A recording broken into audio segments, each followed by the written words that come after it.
And without further ado, I want to introduce Ross Haber. He's got a great background. He had the honor, I guess I would call it an honor, but really a blessing to be able to work with William O'Neill, the founder of our Investors Business Daily, and work under his, be tuteled, be one of his mentors for 4 years or so early on in his career. But prior to that, when he came out of college in Florida back in the early 90s, he started working at Oldie Discount. I remember that because that was one of the first ones that were on the market when the internet was born. I think that's about the time that Al Gore invented the internet.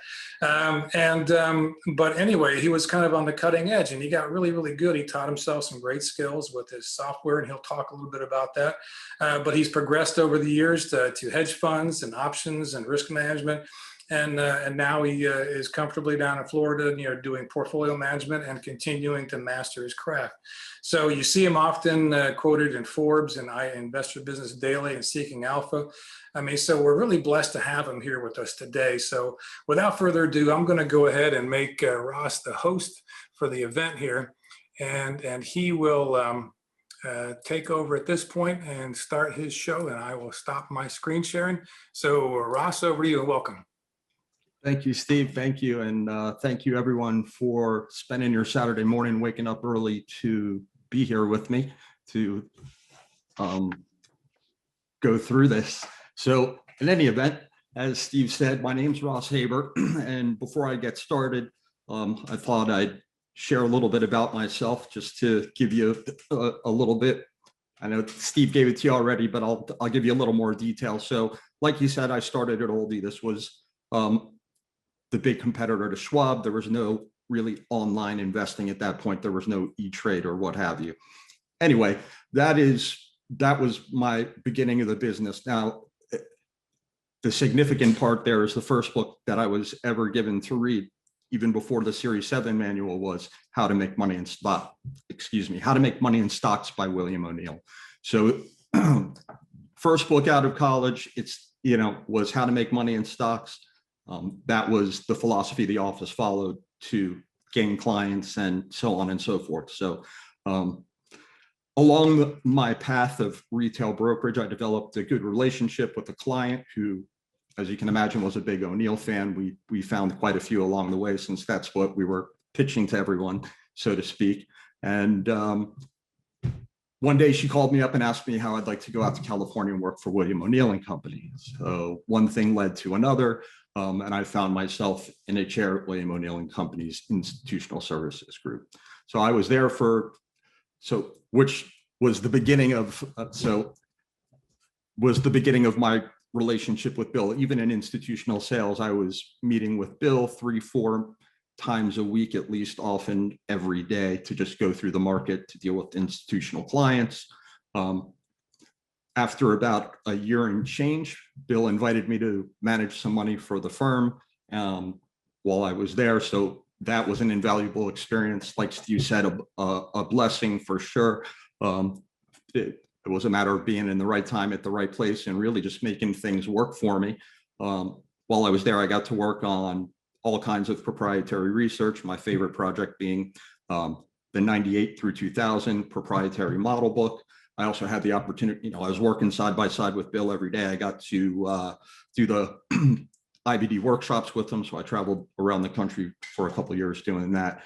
So after about 5 years of, getting to work with Bill side by side every day, again, a client of the firm from Fidelity, it was the manager of Fidelity's mid-cap growth fund, had decided to go off on his own and start a hedge fund. He saw the huge value, as you can imagine, in the fundamentals mixed with the technicals. So anyway, that was my opportunity to,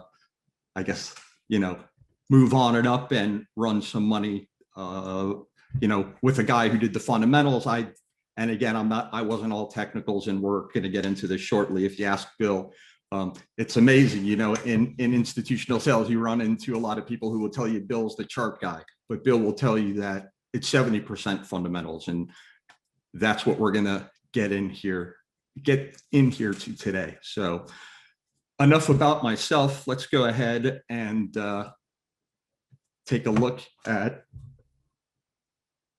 our first slide here. So I've tried to tailor this presentation, understanding that many people won't know who Bill O'Neill is or his methodology and haven't looked at charts or even considered owning growth stocks. And so I'm here to, I guess, share my knowledge and let you know whether you're, in college learning to trade and, you're ready to be super aggressive, or you're closer to retirement and your risk tolerance is lower. There are ways to have exposure to high quality growth stocks and manage risks such that you can actually benefit from the mega performance, the super performance of, the big leaders without exposing yourself to too much risk. So that being said, and you'll hear me harp on risk management, and again, risk management, which is tied with your mental, emotional well-being, but picking stocks is the easy, fun part. It's all about managing risk. So that being said, we're going to go through a couple of well-known, starting with Tesla, big leaders from Tesla's been going for a while now, but it was a big winner of 2020. It's the leader of in the electric vehicles group. There are several in there now, from here and from China as well, but no one touches Tesla in terms of its fundamentals. Let's just start there. It's the clear leader. It's become the household name of electric cars, although it is a little on the expensive side, no doubt. Now, what we're looking at here is Tesla's run or move in 2020, starting from the bottom, which formed, as we can see, in March of last year. The market ultimately bottomed and started moving in. And we're not going through this chart in detail. That's not the point. The point, what I'm going to show you here and what you'll notice as we go through a few charts, is typically the big high quality winners like a Tesla, those big names. You can, starting with the Apples, the Amazons. Tesla is one of the more recent ones. These are big liquid names. They attract the big smart institutional investors, which lends to a liquid stock that will find support at what I call logical areas. And so this is what I'm showing here. I mean, we're going to get into this in detail. Once you've honed in on a high quality name and you have the wind blowing at your back, and you can have, so even if you are closer to retirement, there's no reason that you can't have at least some exposure to a Tesla, as long as you're following a discipline and managing risk along the way. And, risk management, a big part of that is position sizing, overall exposure. And so that's my point here. And the big liquid, high quality names give you tons of places to enter a stock with not only logical, but tight logical sell stops. And if you're, again, following the discipline, you'll see really having it becomes counting cards to me. You've really got the odds on your side. Risk managed, you can benefit no matter who you are.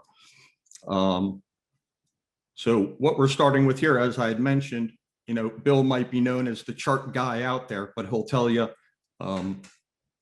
it's 70% fundamental. We're going to take a breeze through here because we're going to get into this in detail after, but you can see we've got huge triple digit and high double digit quarterly growth. This is quarter over quarter growth that we're looking at here, 140%, 300, 105, 95%.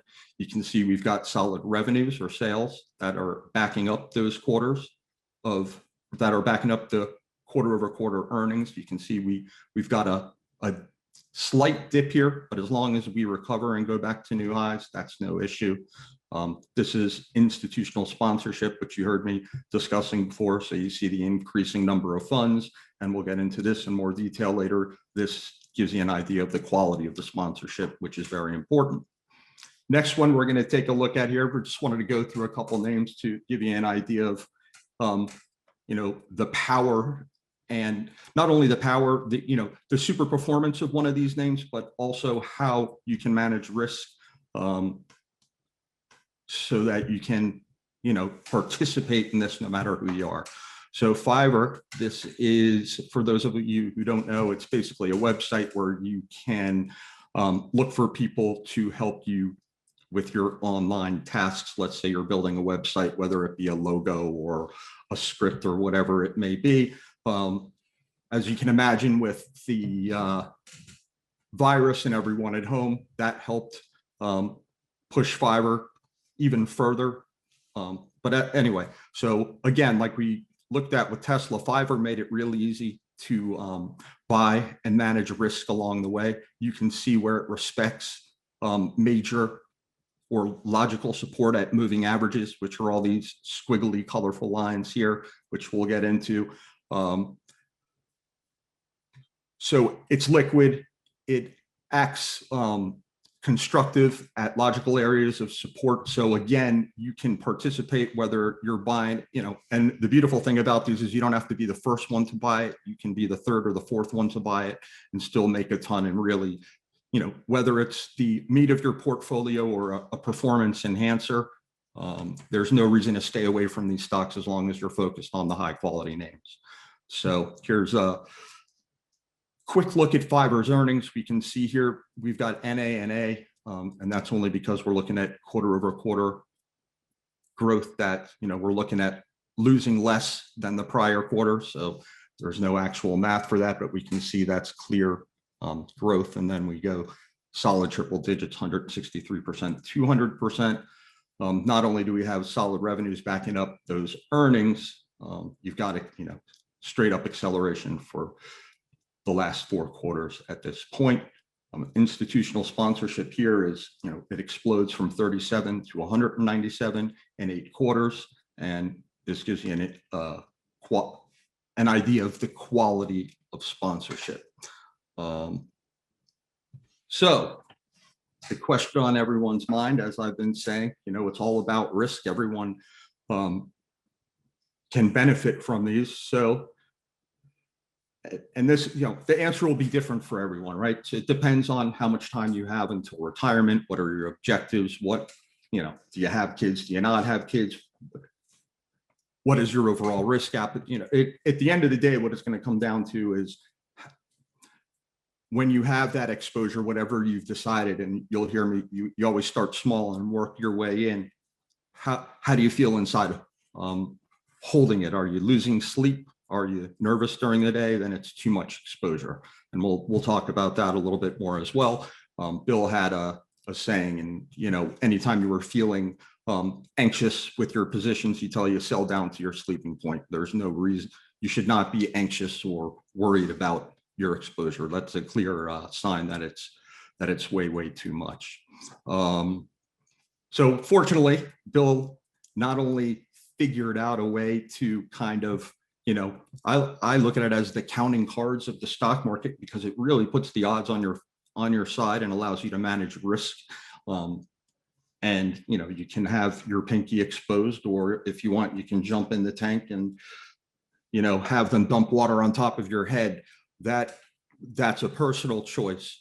The bottom line is, though, as long as you're disciplined, it's like counting cards. You stay away from the cold deck. You keep the wind at your back. You're managing risk and enforcing your sell stops. You should have no problem having at least some exposure to, whether it be 2 or 3 or 5 of these names. There's a way to do it for everyone. So really quickly, who is William O'Neill? Steve mentioned he is founder of Investors Business Daily. He also, as I had mentioned before, advises at maybe 95% of the largest institutions out there. But what he did, he actually started off as a retail broker in the business. One of the first to actually put charts on computers and really put it all together. But How to Make Money in Stocks, what that book is about, it explains his methodology. CANSLIM is the acronym.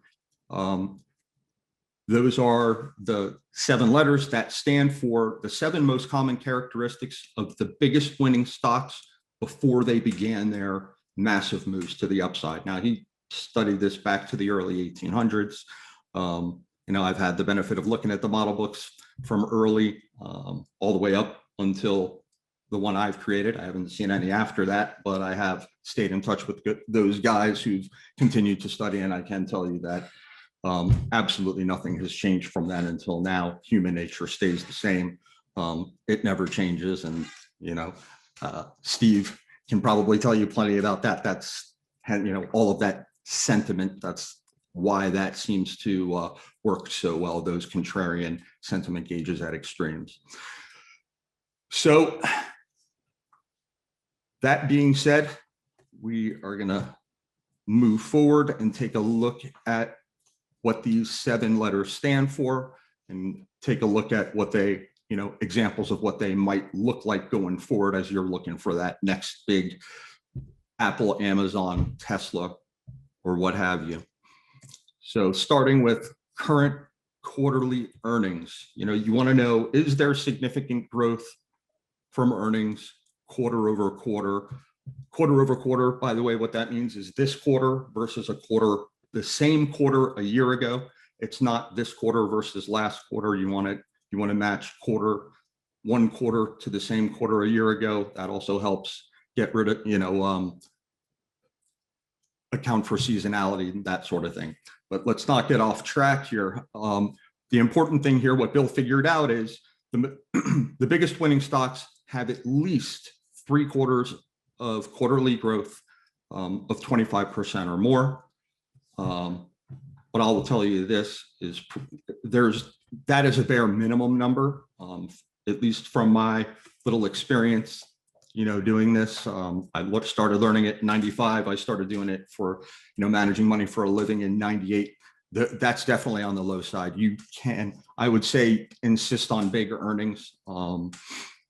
That's a great guide, but if you really want to hone in on the best of the best and really eliminate the garbage, insist on, earnings of mid to high double digits at a bare minimum, if not triple digits and above, as you can see how to make money in stocks. When they did their study from 52 to 2001, 3 quarters of those stocks had increases of 70% in their most recently reported quarter before they began that major advance. So big earnings is important, right? You want to be buying the companies that are making the most money. Isn't that the idea of investing, right? For get your return on your money. So you want to invest in those companies showing biggest profits on the books, backed by the biggest revenues and sales. If there's we'll back up. Well, anyway, we'll get to that. On an annual basis, annual earnings, the idea is to look for at least 3 solid years of growth.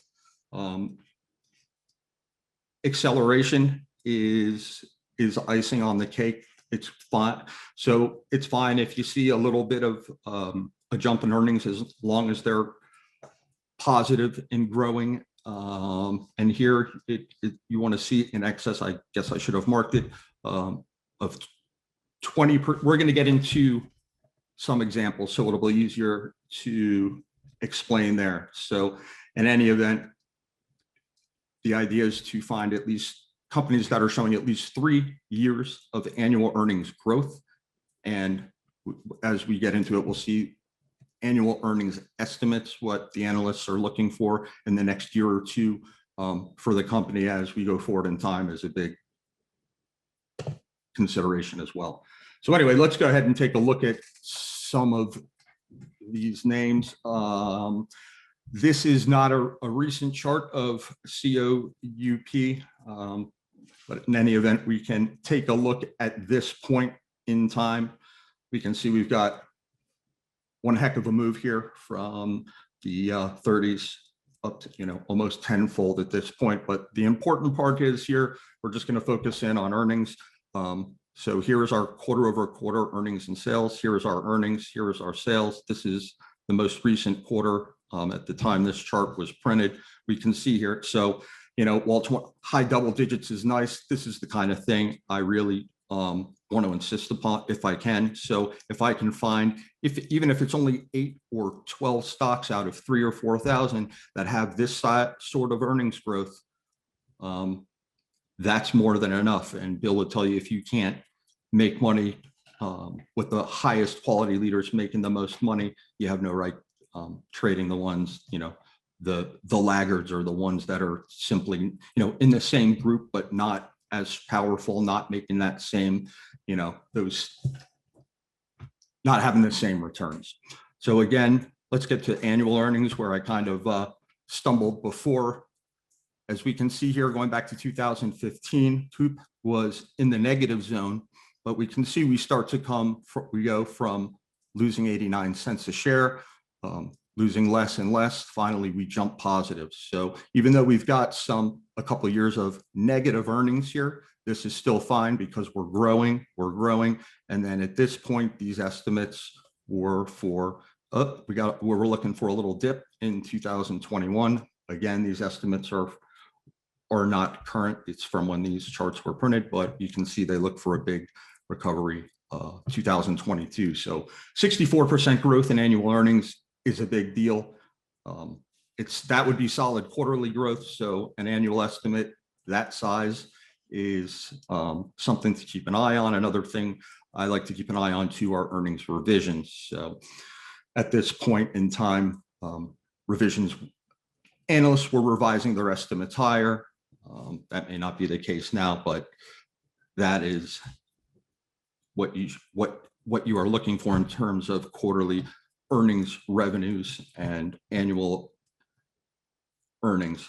And I think I forgot to point out, accompanying these huge triple-digit earnings, we've got solid, high 30 to high 40%, or actually high mid 50% sales. So even though we don't have a solid stream of acceleration here, this is still more than satisfactory. And again, even though you've got a dip into the 40s, you recover to new high ground here. So enough on that one. Let's go ahead and take a look at ENPH. This is a solar stock during that same period.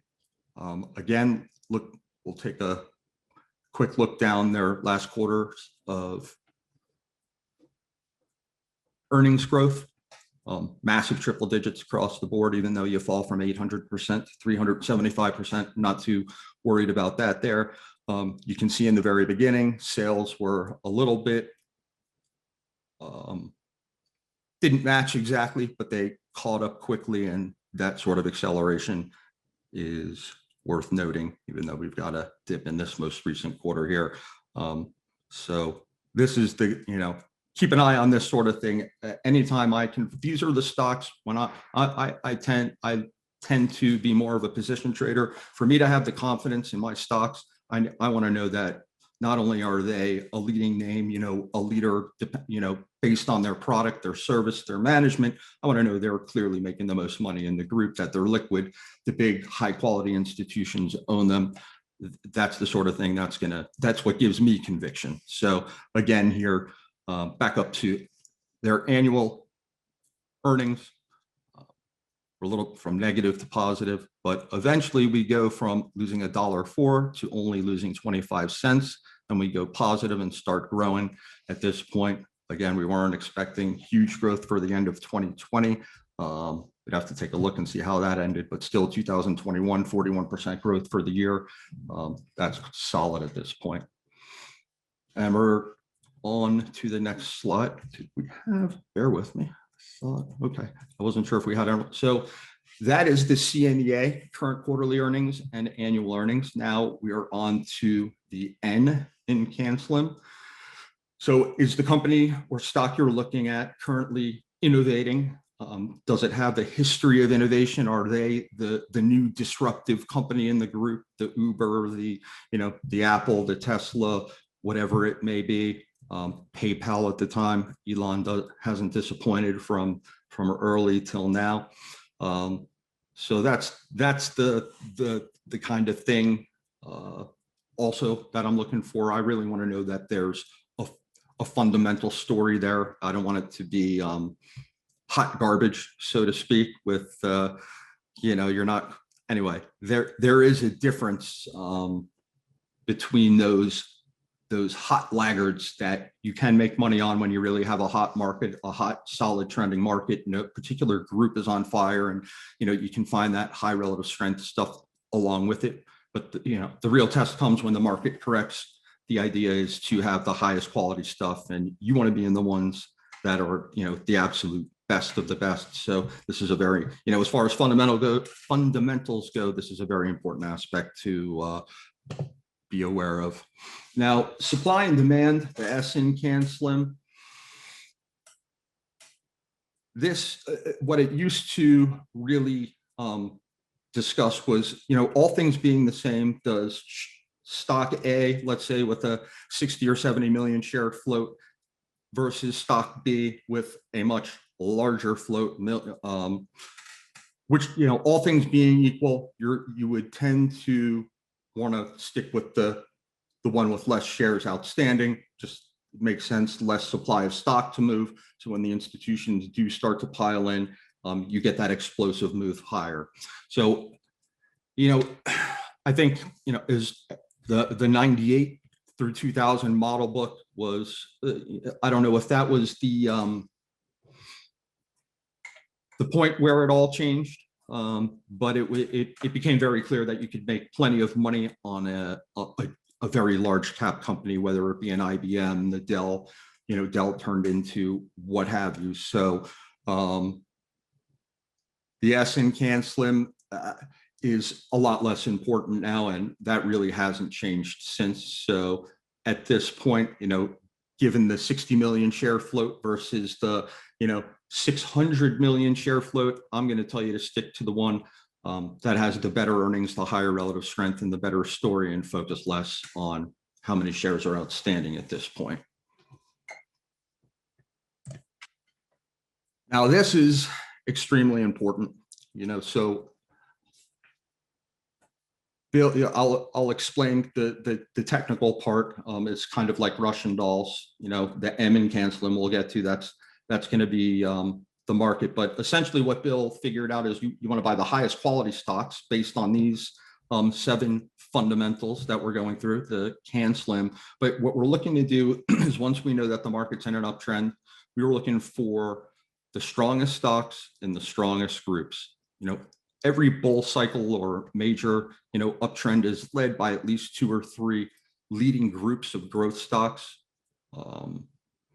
Within those groups, there's a few ways to separate them out. Earnings is one way, and a very important way, because the other way, as you'll see here, is by relative strength. So when I come up with the list of stocks, I've already excluded all of the garbage, as far as I'm concerned. And I will, anytime I pull up a list of stocks, I want to sort it by relative strength. I want to look at those top 5 or 6 stocks, and we're going to get there, the strongest ones and the strongest group in that uptrend. When you have those 3 things working for you, and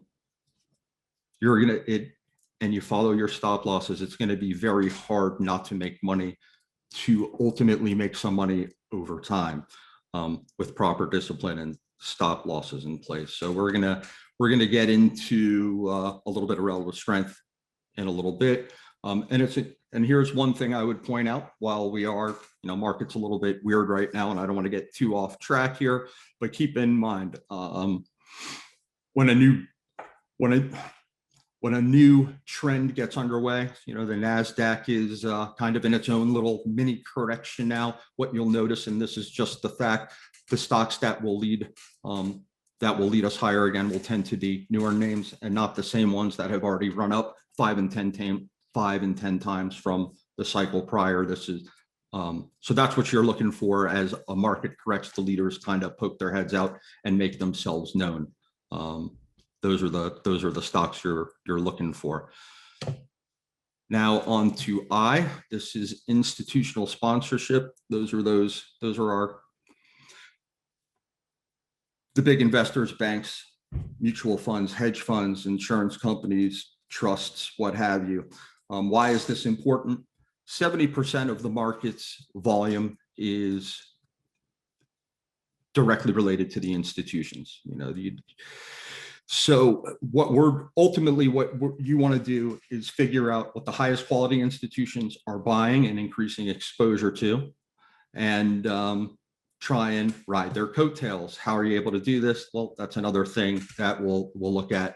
I don't want to get too far off topic here, but using daily and weekly charts, it's very hard for large institutions to hide their buying or hide their selling. They can do it for periods of time. But let's say, for example, when an aggressive Fidelity fund decides that, they're going to pile their money into a big growth name that's showing explosive growth at the beginning of a potential move, you've got to understand that these guys are managing in many cases tens of billions, hundreds of billions of dollars, and then after Fidelity sees it, maybe Putnam sees it, and it takes weeks and often months for these guys to build positions in many of these stocks. And so that's, and if it's Fidelity and Putnam and Vanguard and what have you, like I said, it's the effect of the elephant jumping into the tub. You'll see at the beginning of the moves, you'll see that explosive volume, and that's what we're looking for. So there's two ways to look for volume. You'll see it on the charts, but you can also analyze it in depth fundamentally, which we'll get into. Okay, on to a little example of what we're looking for there. ZM was a big leader during 2020. You can see here, it went from number of funds, 278 funds within, what do we have here? 1, 2, 3, 4, 5. Within 7 quarters, that was up to 1,413 funds. That's a huge increase in a short period of time.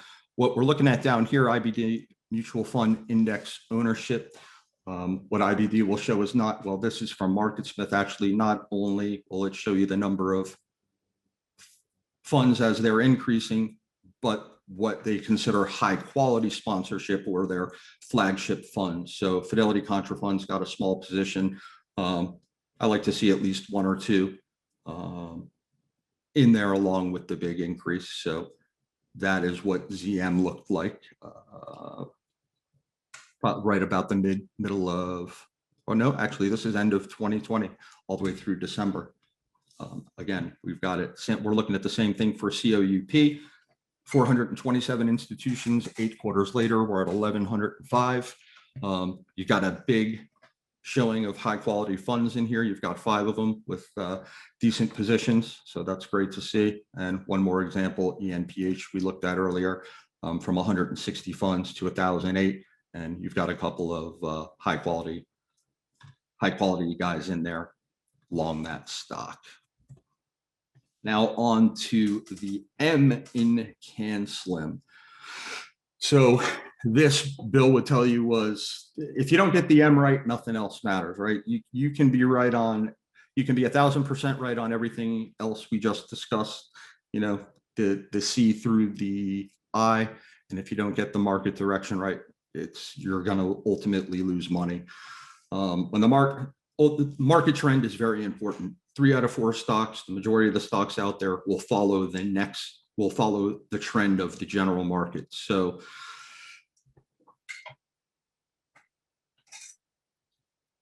again, this is one of those things that Bill, fortunately, there's a quantitative, which we'll get into, called the follow-through day, which is a very specific way for knowing when the market follows through and an uptrend may be beginning.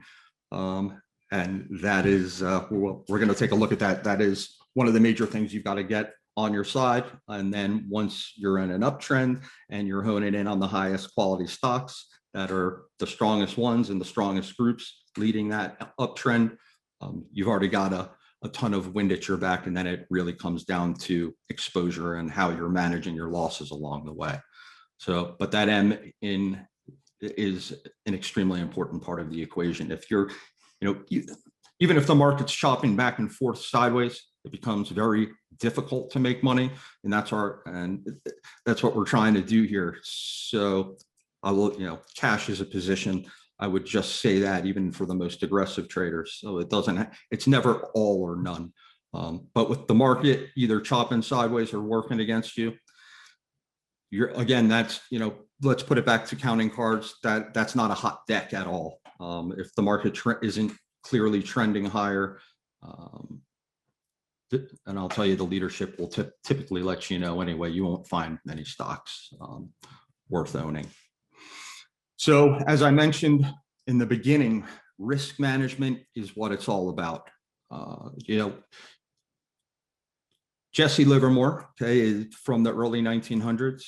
He is, I'm going to say, one of the inspirations for Bill O'Neill. His trading was very similar, although he lacked the risk management. Point being here, he had a good buddy named Bernard Baruch, another phenomenal trader, but also well-known statistician who proved you can be right as little as 1/3 of the time. That means you can be wrong 67% of the time and still make a fortune in the market, as long as you're position sizing correctly, making sure you've got, you know, you've got to make sure you got a hot deck in place. That's the bottom line. It doesn't matter how I can give you 100 stocks in a row that were all perfect, and you could lose money on most of them if you're not managing risk correctly. That's when emotions come in and all of that sort of thing. And when you're managing money based on emotions, what you think, how you feel, all of that sort of thing, that's when it gets sticky out there. So, look, again, so you can be right 3 out of 10 times and still make a fortune as long as you cut losses. So I cannot say that enough. That is going to be your saving grace. It is not, as long as you are disciplined, manage risk, cut your losses, the money will follow. If you are buying the highest quality only when you should, and you're not gambling in a cold deck and letting your emotions rule you, it is this game works over time. And here we go. We're going to take a little look at why it's so important to cut losses, right? The typical thing, what the typical person will do, especially beginning along the way, is we'll buy a stock, and let's say it's one we really, really like, whether it be a Facebook or an Apple, and we see it now down 7%. And well, maybe we'll just give it another percent and another, before you know it, now you're down 11%, going, I'll give it 15%. It's going to bounce it. Listen, no stock has to bounce. All stocks are bad unless, some people will tell you unless they're going up. I'll tell you unless they're making you money. The bottom line is that's the first thing you've got to get used to doing, is taking those losses in a hurry. And you can see how fast it can get out of control here. A 7% loss, you only need 7.5% to get even. Once you're down to 20%, now you need a 25% gain to get even. Last I checked, I have high standards for what I do. I manage my money, I guess, more aggressively, but most people would be very happy with the 25% return on the year. So you don't want to put yourself in the position where you now have to generate a 25% return just to get back to even. And you see how ugly that gets in a hurry once you stop dropping under 20%. Very few people ever make 50%. So having to generate that sort of return just to make your money back is not a position you want to be in, no matter who you are, how good you are. It really, I'll point this out along the way too. There's no way to quantify it.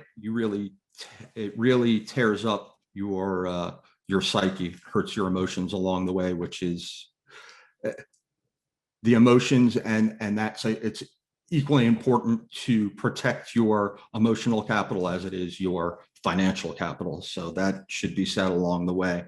So you can see here, let's say you're up 20%. You can take 3 7% losses in a row and still only be down 3%. You can be up 25%, 3 7% losses in a row still leaves you up 1%. It's not fantastic. Sure, and trust me, your ego, your psyche, you're not going to feel good about you're not going to feel good about giving back that money. But it's very easy to battle back from a 3% loss or a 1% gain. You back, if you're wrong, you're wrong. You back away, you clear your head, you start small again.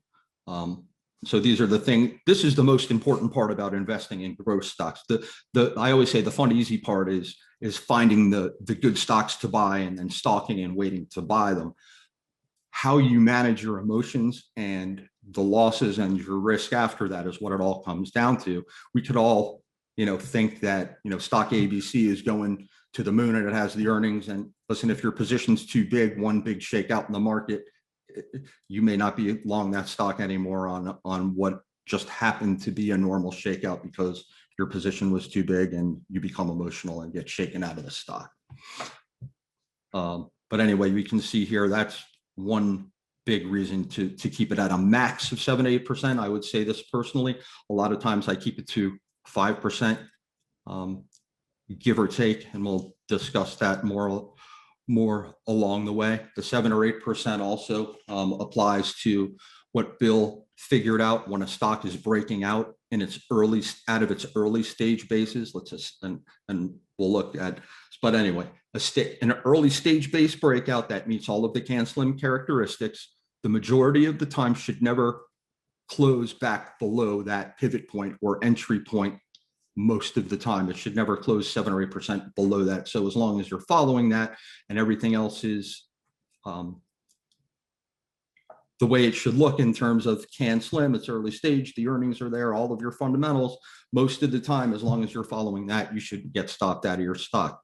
So that's one way to keep you in. Those 7 or 8% max losses can be much too big, depending on where else you might buy that stock or what your goals are or whether you own it already, so on and so forth, where it is in its move.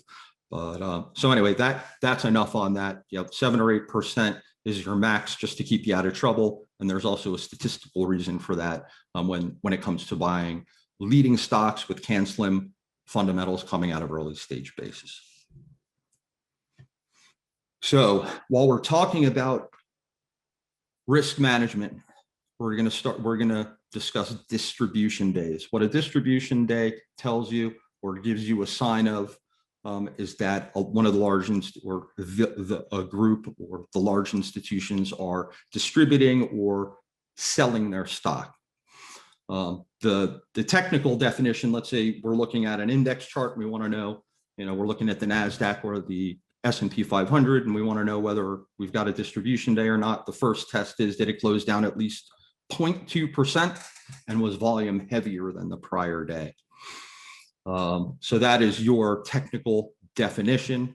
Within an uptrend, distribution day here or there is not a big deal. It's when you start to see clusters, especially after you started to move higher, and institutions try to distribute or sell their stock on the way up.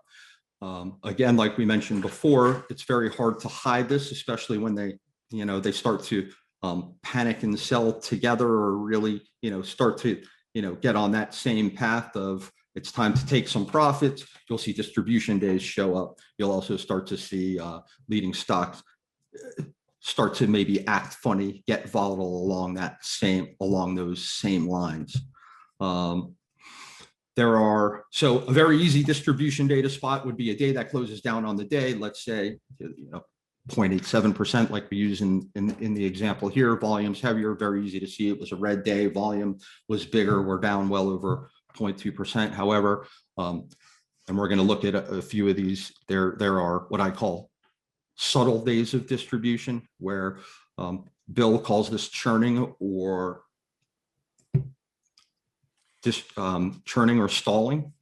Hey, Ross, we've got a couple questions. Sure. For you to answer at this point. Perfect. If you don't mind me breaking in here. Ellen Flynn's asking, could you tell us a little bit more about your sell stops and enforcing them? Oh, yeah, absolutely. So me personally, I have the benefit of being able to sit in front of the screen all day. So I set alerts. I'm constantly setting alerts on the stocks on my watch list that are, high priority, as well as the stocks that I own. And so if, as far as sell stops go, that's how I'll do it. I don't put them in the system. I know plenty of people who do. There's a way to do it. So I don't know if you're asking it in reference to, whether, being in front of the screen or being at work. But as far as sell stops go, there's no carbon copy recipe for it. It's going to, if I'm buying a stock out of a proper base early in its run, I'm going to stick with that 7 or 8% because on a closing basis, because I want to I want to give that stock its full potential based on the work that Bill did. Remember, it's not Bill's rules. That's just what he figured out. So I want to give myself that 80% chance of that stock actually not shaking me out and, going on for the larger gain. Along the way, I'm managing my sell stops depending on where I'm adding, what my, so how much am I adding? What is my average cost already? Where are we, am I adding coming out of that first stage base? Is it an early add-on, and where are its moving averages? And, is it a stock that respects its 10-day? Like, this isn't a stock, but if you look at this is the NASDAQ, it respects its 10-day. If I see that a stock respects its 10-day historically, as it's moving up and out and it's an early move, if I'm adding to a position that I've already began as a core, I will keep a much tighter sell stop, that's why I always say tight and logical. Let's say the stock doesn't hold its 10-day moving average and it's one that holds its 21-day moving average. Maybe I'll use that, assuming it's not too far away. I'm not going to pick a moving average that's going to be too far away. That's going to force me out of that position too early. I'm always coming from risk management perspective. If I can't manage risk, I don't take the trade.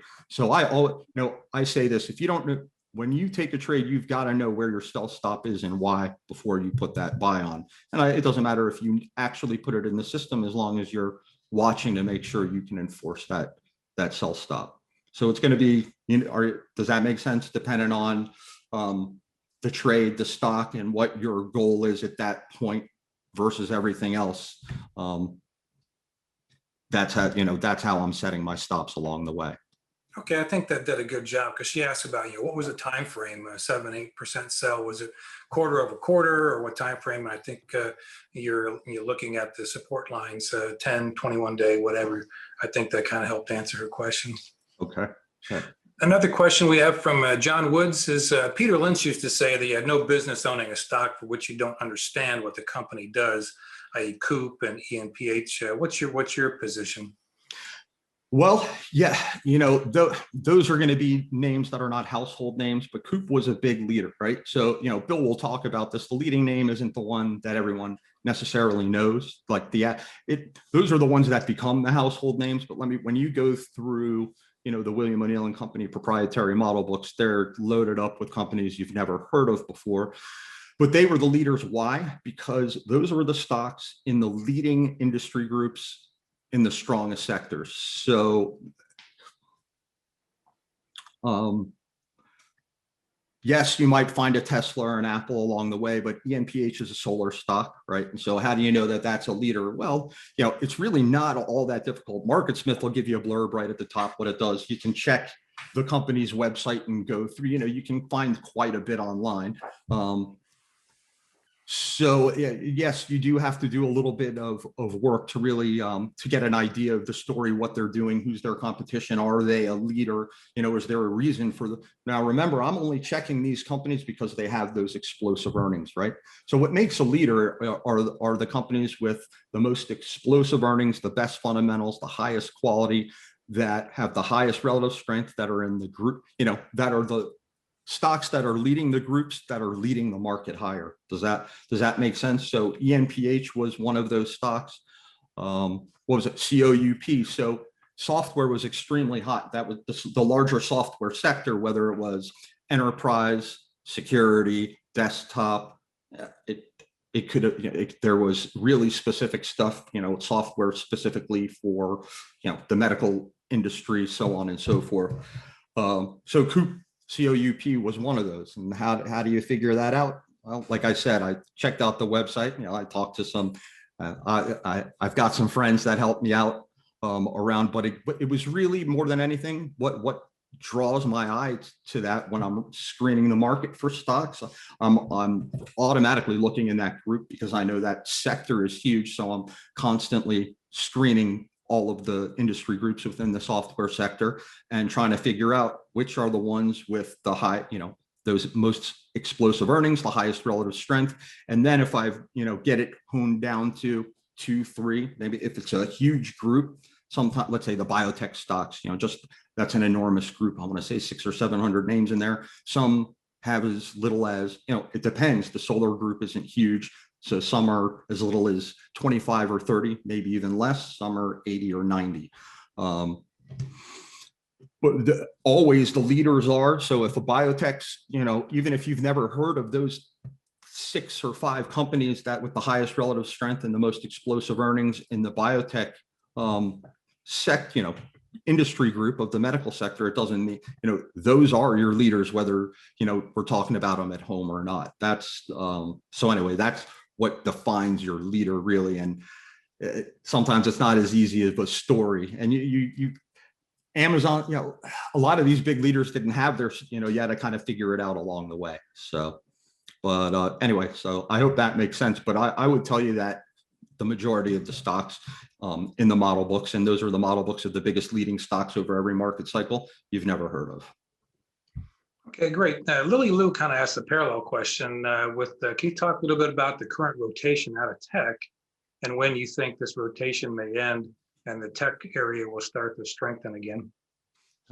Well, I never, I'm going to tell you what Bill and his son Scott used to always say. Our job isn't to predict, but to interpret. So I would, it's a very, very funny spot as far as market status goes. We had it's the first time for me. I haven't been watching for 50 years. It's only maybe been a little over 20. I've never seen where you get like a private correction in one index while the rest go on to make all-time highs for 3 days in a row, while all the other struggles below its key moving averages. The rotation, rotation has been super fast up until this point, and that's a big part of also what helps the market hold stay in melt up mode and hold its shorter term moving averages, right? So it's a weird market. So right now we've got the Dow, the S&P, and the small cap Russell 2000 all in pretty good shape. They've been making all-time highs since, I'd have to look, last week or the week before. The NASDAQ is still struggling to catch up, flirting with its 50-day moving average. Technically, we're looking for a follow-through day there still on the NASDAQ, even though we're generally, I consider the market, we've got 3 out of 4 indexes making new highs and looking fine. So market status, we've got an uptrend, and it doesn't mean because we're still looking for a follow-through on the NASDAQ, you can't buy NASDAQ stocks. However, it'll be a huge positive to see the NASDAQ finally follow through. And so to me, it's just a huge divergence now. I couldn't begin to tell you whether, there's a huge gap down on the other 3 indexes to match the NASDAQ on Monday, or the NASDAQ follows through on Tuesday and matches the other 3 and growth kicks back in again. I would say this, okay, going back to what I said before, we're here to interpret, not to predict. I can't, based on my interpretation of the way leadership looks right now versus how it did 5 to 8 trading days ago, there's a big difference. 5 to 8 trading days ago, I was more concerned with the wide and loose action on the stocks that had run up 5, 8, 10 times, gapped higher, some showing, classic climax signals and rolling over. Yet there's still plenty of stuff on the NASDAQ that I can find that now, especially, that either still looks fine or has the potential to shape up again, whereas maybe a week or so ago, I had a very difficult time finding anything except stocks that, looked like they were in the middle of possibly topping. The rotation at that point, it's switched up.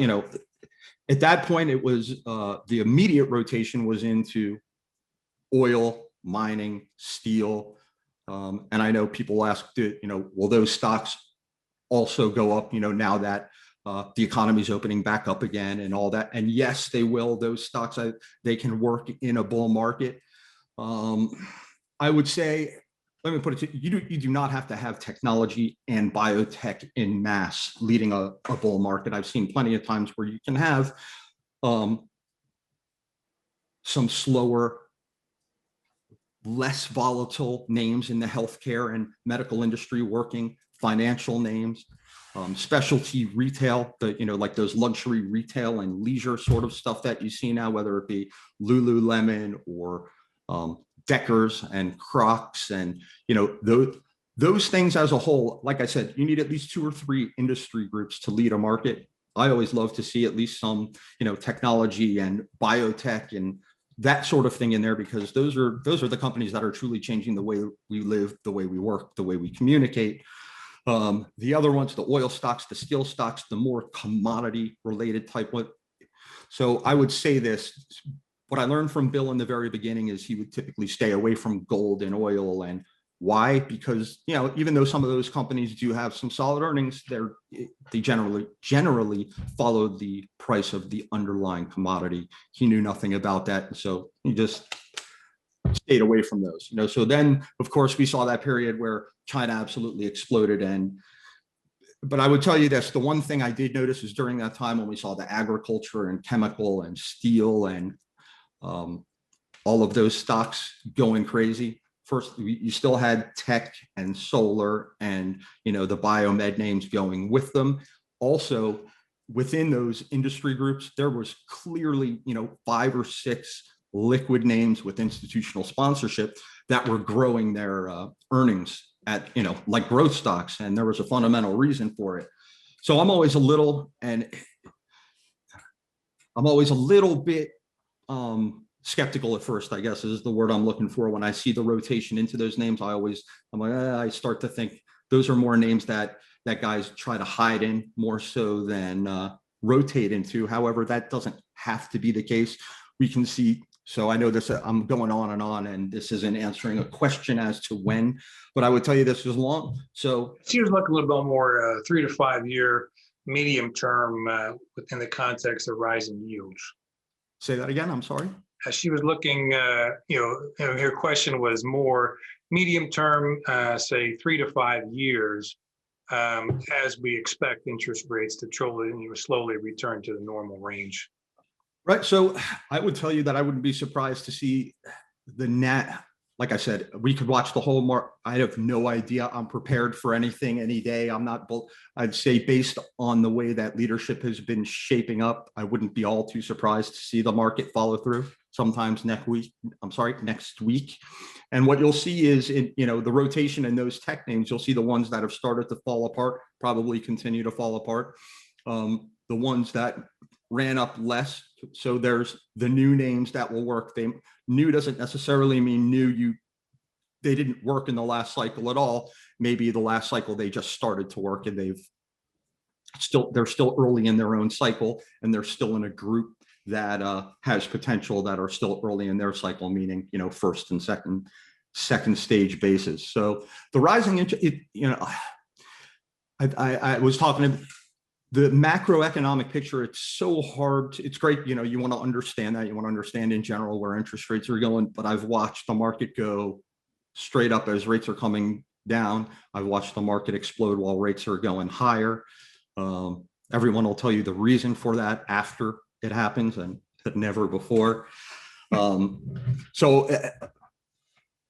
I would try, for me, and I'll tell you, watch the leaders. The leaders will tell you what's going on with the economy. To me, that's one of the you'll hear very simple. Watch the leader, the act. That's something that I think with time, once you start to hone in on what the leaders are and what they look like in a strong upcycle versus when the market's choppy or not working, it gives you an idea of the overall health of the market. That's how I gauge it on very on qualitatively.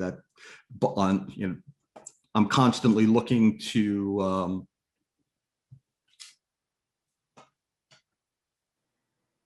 anyway, I digress. I get back. So I would focus less on inverted yield curves or crazy political situations, and I don't even mean here whether it was Brexit or what have you. I watched a ton of people panic and get shaken out of the market then too. It's just so over the next 2 to 3 years, I don't see what are we talking in terms of growth in a bull market right now. I don't see anything that would say we're in for. I'm not looking at a major any major topping action right now. Like you should run for the hills. Although again, I wouldn't predict, but based on my interpretation of what I'm seeing now, I don't see why we couldn't shape up and get going again as early as next week. Okay, wait, well, I'll let you get back to your presentation, then we'll weave in a few more questions a little bit later. Absolutely, I have no problem at all. So we'll quickly go through this. We're just looking, what we're looking at here is the NASDAQ chart prior. This is 2019 back here, December 2019, the beginning of 2020. This was the correction, and then, all of last year coming out here. But as we were in 2019, as we were, or beginning of 2020, as we were approaching this top in the impending correction, what we're doing always is counting distribution days. Folks familiar with Investors Business Daily know that they're, in several places they keep a distribution day count. A couple distribution days along the way, like I said, there's no big deal. But when you start to see them cluster up over a period of time, that's when they become more of a worry. That's when you want to start watching the action of your leadership, where it is, what it's doing.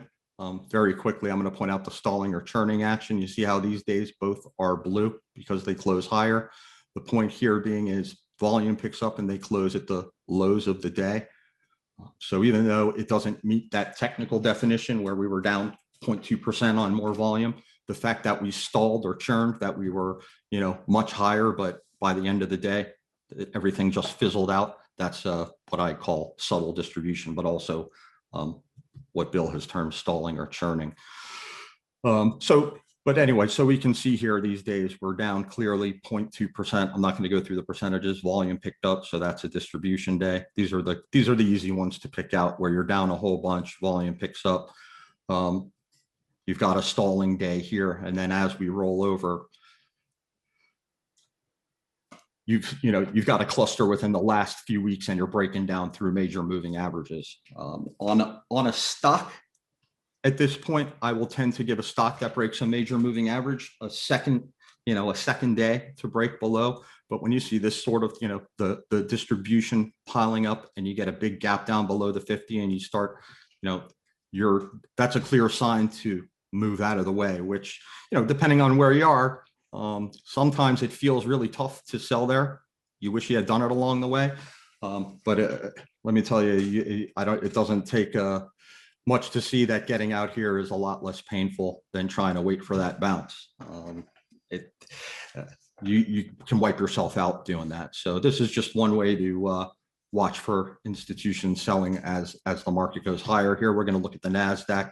I'm sorry, the S&P 500. The last was the NASDAQ. And in here we started to cluster up with some distribution days. You see I've got the mark.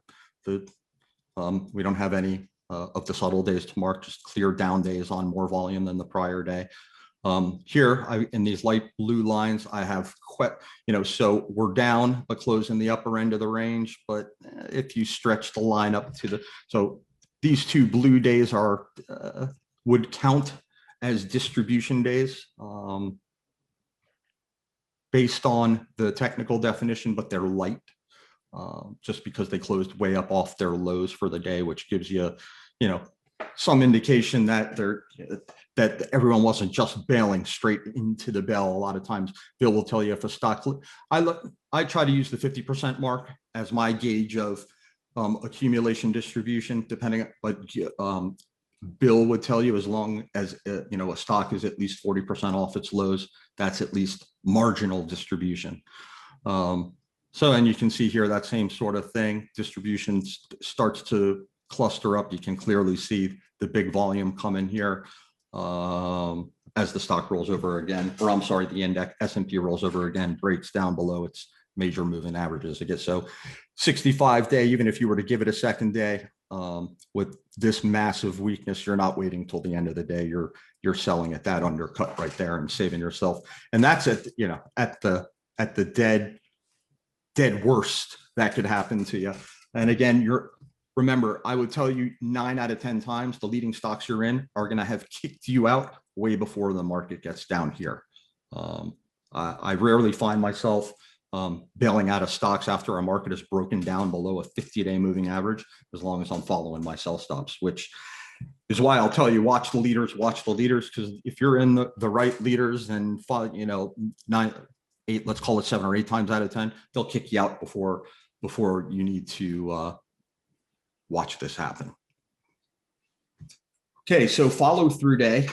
Now we're out of, this is the opposite. So let's assume the market's in a downtrend. Just so now we've got a downtrend. We're going to look at we're going to look at the follow through day, or the technique or method that Bill created, or didn't create, but figured out looking back historically over time as a way to determine that the market's back in an uptrend. So as I tell it, so there's never been a bull market or major upcycle that wasn't preceded by a follow through day. However, not every follow through day leads to a new bull market. There's plenty that fail. There are sometimes it becomes extremely frustrating, sometimes not so much. The follow through day scenario we're going to look at here was a powerful one at the beginning, or in the first quarter, beginning of the second quarter of 2020. Before we get, and you can see, so once the so let's get into a follow through day. What a follow through day is it's got to be either the NASDAQ or the S&P 500, only those two indexes. And it only has to be one of them that follows through. It doesn't have to be both. One of those indexes must rise a minimum of 1.7% on more volume than the prior day. Volume doesn't have to be above average. It doesn't have to be explosive. It just has to be bigger, but it has to be at least one of those indexes up a minimum of 1.7%. As I mentioned, some of them fail. So what to watch for after a follow through day happens? What is the quality of it? Is it going to work? Are we on our way to a sustainable rally or not? First thing to look for is, are we getting distribution right after we follow through? Immediate distribution, as you can see, looking at the slide, right after a follow through day, decreases the probabilities of it actually working. That's the quantitative factors. The qualitative factors, and the one that you'll develop a feel for and have an idea along the way as you're watching for follow through to set up, is the health and breadth of the leadership.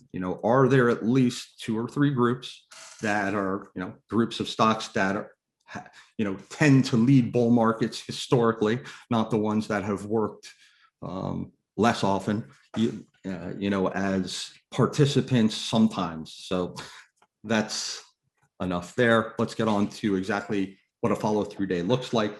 We were just looking at the distribution days back here.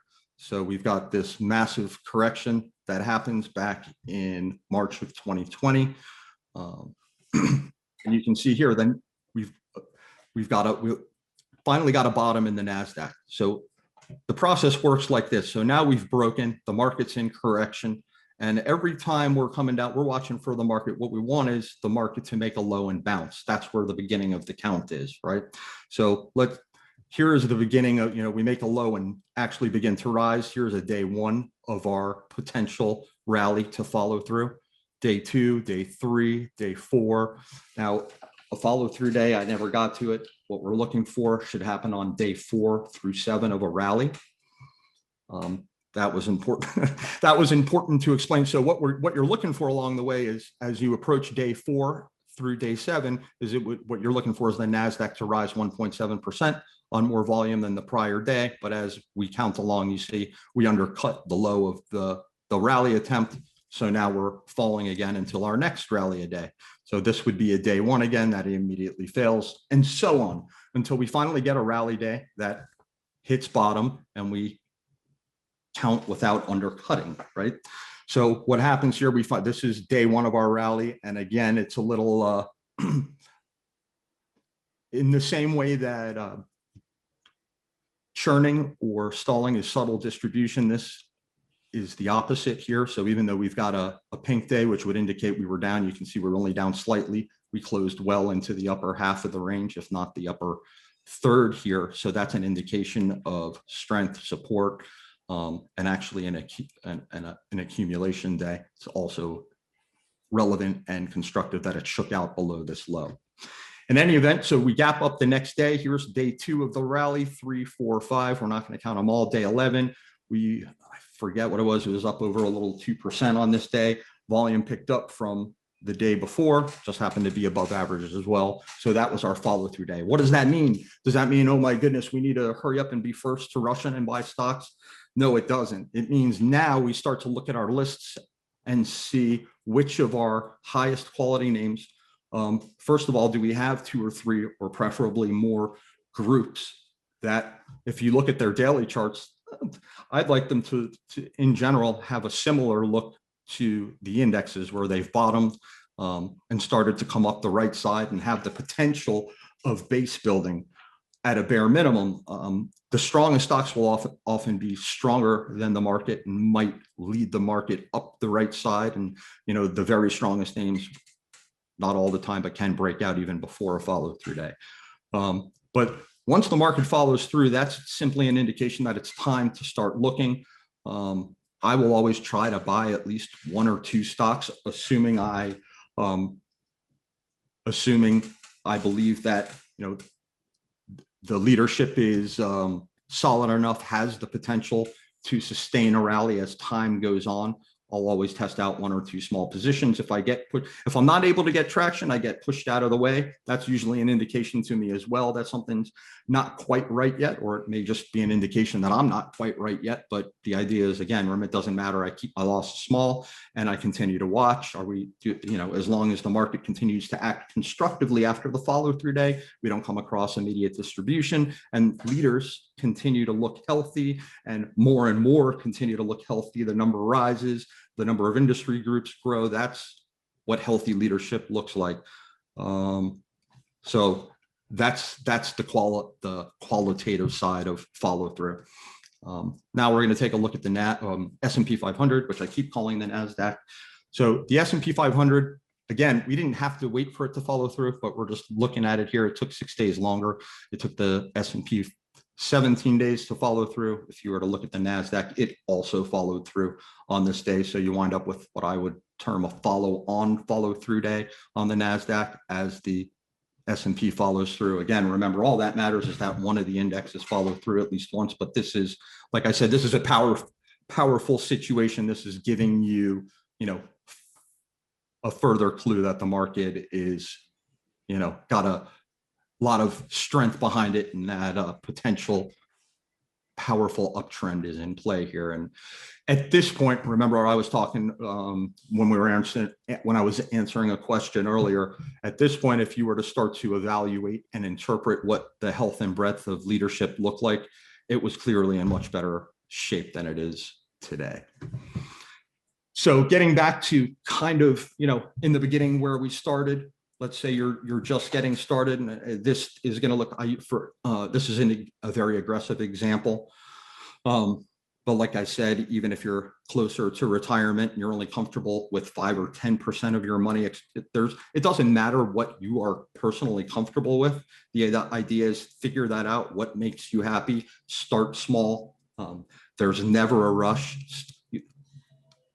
Do it small, let it work. One of my major rules is, again, when I'm starting to buy stocks after a follow through day, if I don't get immediate traction, I'm not allowed to add until I start to make progress. Without progress, you can't add. You don't want to average down. You want to be averaging up. You want to either continue adding to the stocks that you started to buy. Let's say, you're scaling into a position, or continuing to add maybe 1 or 2 new names that are popping up as you work your way into the market and figure out where, as you continually interpret and let the market either push you out or into the best names as you interpret it on a daily basis. So this was just, we won't go through and do the math here, but I just wanted everyone to have a simple example of how the position sizing might work once you decide how much you're comfortable putting in the market with exposure to growth stocks. Just want to make sure we're not missing. So yeah, let's say, and I would say this also, maybe here's an important pointer from the beginning. Let's say you've decided 20% of your portfolio is what you want exposure to growth stocks.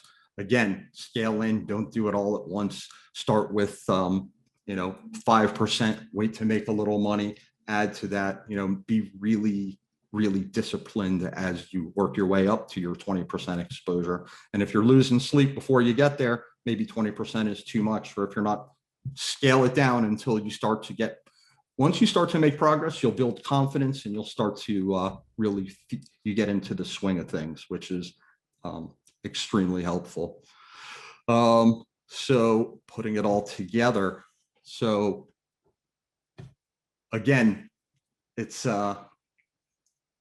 and then we'll get to some questions. It's like, I look at it as those Russian dolls. The big one is the general market.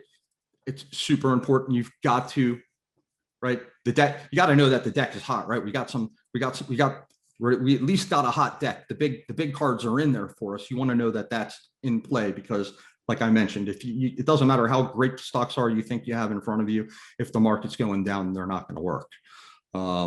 So from there, once you've got that, that you're in an established uptrend, hone in on the strongest sectors and industry groups, and then to just determine what are those highest quality, most liquid, highest relative strength names in the group.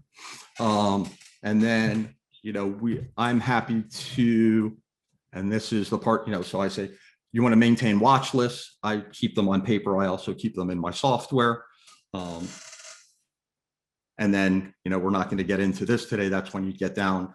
Once you have the fundamentals all sorted, and you've got your little treasure of stocks in front of you. Let's say that you've got 15 names, it could be 25 names, the top 5 from the strongest 5 groups with the biggest earnings. And now you're watching these where they are in their base, possibly setting alerts and constantly watching just the overall health of the leadership. As long as you're seeing those stocks not do anything wrong, you're not seeing distribution pile up, and you're ultimately seeing more and more stocks join the ranks, breadth is increasing, you're typically in good shape.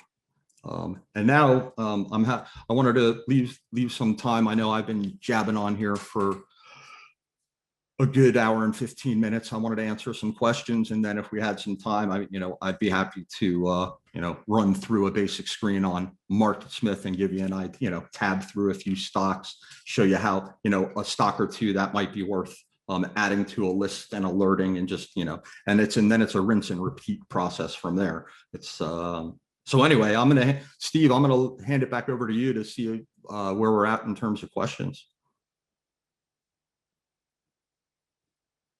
Oh, I think you're on mute. Are you there? Maybe not. There we go. All right. Can you hear me now? I can. All right. I just got hired by Verizon. You can hear me. All right. The Aaron Garcia asked, what kind of characteristics should we look for, during a market correction, and as you come out of the market correction, to spot the new true market leaders? Okay. So exactly what we just discussed here. So I've got a constant eye, whatever your software may be, to be honed in on. And I'm watching some of the big earnings growth stocks, and even in some of these less growth type industries but ultimately I'm starting right there. I'm scanning the market for what's got the highest relative strength and the most explosive earnings growth. And then I'm making a list of those stocks, and then I'm watching those charts for bases to form. And like I said, I always say this, you've got to buy them right. What does buying right means? It's being disciplined. You can't worry about this guy over here making money on the stock you wish you bought yesterday, and it's really past its buy point, but I don't want to miss it, and I knew it was gonna, and then you buy it and then it shakes out, and that's not what you want to do. So you want to just keep track of those stocks until they give you a reason to buy them. I'm constantly, if you saw what I did, it's a painfully tedious process. I've been doing it since I started using O'Neill software in 1998. I sit and draw real-time trend line alerts across more stocks than you could care to ever look at all day, every day, on to what I consider the leading stocks in the leading group. So I always know where they are, up or down, throughout the day. So at the end of that day, I've got it burned into my head, where I'm seeing rotation, what looks like it has potential. I think if you look, as I've been watching over the last week or so, if you look at the home builders, Pulte, PHM, TOL, Beazer Home, BZH, HOV, I think is the big explosive leader there, Hovnanian. That group clearly built bases, formed a right side, and started to break out together. If you look at the top 5 or 6 stocks in that group, they're liquid, they're fairly high relative strength. They've got institutional sponsorship. And even though we're in a rising rate environment, it depends on who you talk to. People in the real estate business will tell you now that this is a point where you get a real big rush because people are start chasing those low rates. Like, oh my goodness, we haven't bought a house yet. We wanted to buy a house. And so rising rates will,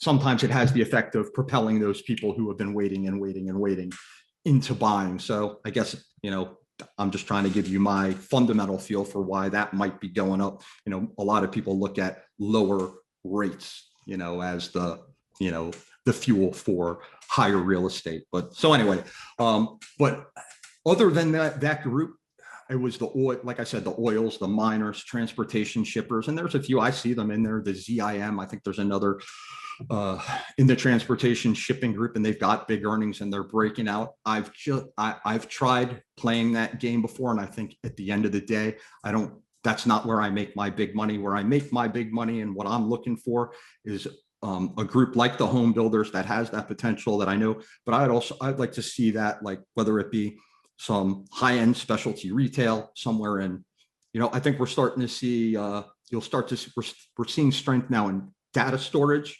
Although I wouldn't tell you that those stocks are strong already.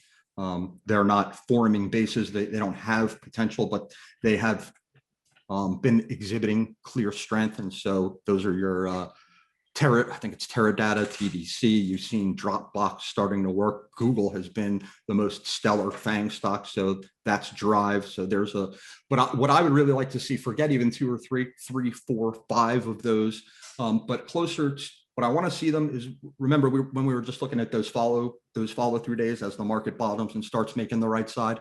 I want to see 2, 3, 4 solid growth groups with that sort of high quality leadership forming that in that same sort of building the right side off the bottom. To me, once you get a follow through day in there and those stocks start to work with the big earnings and they're forming early stage bases, meaning first or second stage. That's what I'm looking for. To me, that's when the market really starts to trend and clean up my mistakes. I wait for the layups. I think the big thing is everyone is very concerned about the interest rates and how does it matter. And there's a lot of people, they want to be first and you don't want to miss it. I'll tell you, once the market bottoms and we establish a clear uptrend and leadership really starts to make itself known. I was telling the guys who I work with this the other day, I'd rather be 10 days late than 10 days early any day. I mean, it is hard enough to sit there as it is sometimes in a powerful uptrend on a volatile day. So that, anyway, That's great. Yeah. In terms of, David Enriquez asked, in terms of portfolio management, do you only increase your exposure when you start to have profits from the first buy? And what percentage of profits do you kind of use to decide to increase exposure in the market? All right. So let's say I put on 3 pilot positions or starter positions in stocks that really got my eye. Let's say 2 of them are working and 1 isn't working all that great, but hasn't done anything wrong. As long as I see 2 start to progress and I'm watching other things that I'm watching start, I might add at that point, but as I'm doing it, I'm constantly keeping track of what percentage of my invested and what would happen if I had to hit the sell, when I'm just getting in, right? Because my goal is to build a cushion and add along the way. And it's something you've also got to get a feel for, right? You can do it too fast. You can do it too slow. Again, that's something I've discussed it with Ray, one of the guys that I work with, the TraderLion, and he'll tell you the same thing. Once you get an idea for what the rules are, I would always suggest starting slow and starting to get a feel of things small. Now, yeah, I don't have a carbon copy. It's going to be, so if stock A and B are starting to work and C is still holding up, I might buy stock D. What happens? Are we still work, and then maybe I have 5 small positions on towards the end of the day and I knock out the weakest 1 or 2. So I go into the next day, maybe only long, depending on, so right now, let's say if you think about it, you could have been 10 days late to that last follow through day. It chopped around. You might have even saved yourself a lot of hassle, right? Everyone, you got to let go of that fear of missing out. I think that's the big thing, and just really wait for the stocks to say, hey, we're coming up the right side with the market now, and we're the one with, and what I call the layups. I'm very fortunate to have sat there with Bill and learned how to sit in cash for long periods of time. It's not an easy thing to do. Forget not weeks and months, yet we had to do it for years, right? And when the market topped in 2000, there wasn't much to do really until the beginning of 2003.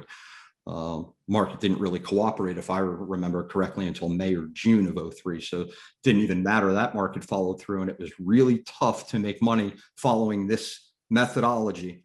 So I think I might have gotten off track. What was the question again, Steve? Oh, he's just looking for the percentage of. Right. So.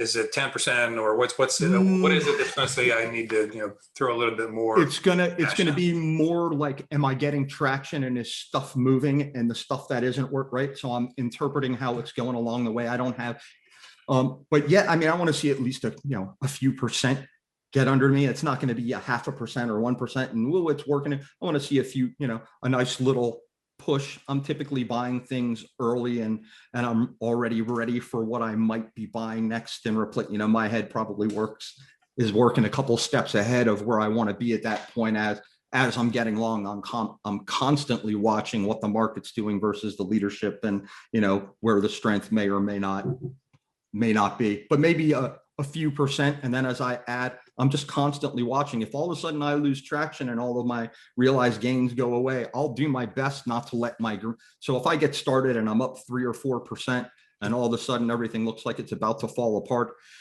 at the end of the day, I will often ignore my stops. I don't want to go red on what I had green. So if I'm getting towards that, where I'm just getting into the market again, and I'm losing traction, I'm going to pop myself out while I still, sometimes it'll be with small losses, but preferably while I'm still up 1% or 0.5%. So that when I go back, what I'm saving there isn't my money so much as my brain.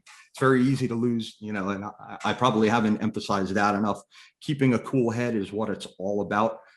It's very easy to let like Bill says, they'll wear you out or scare you out. Okay.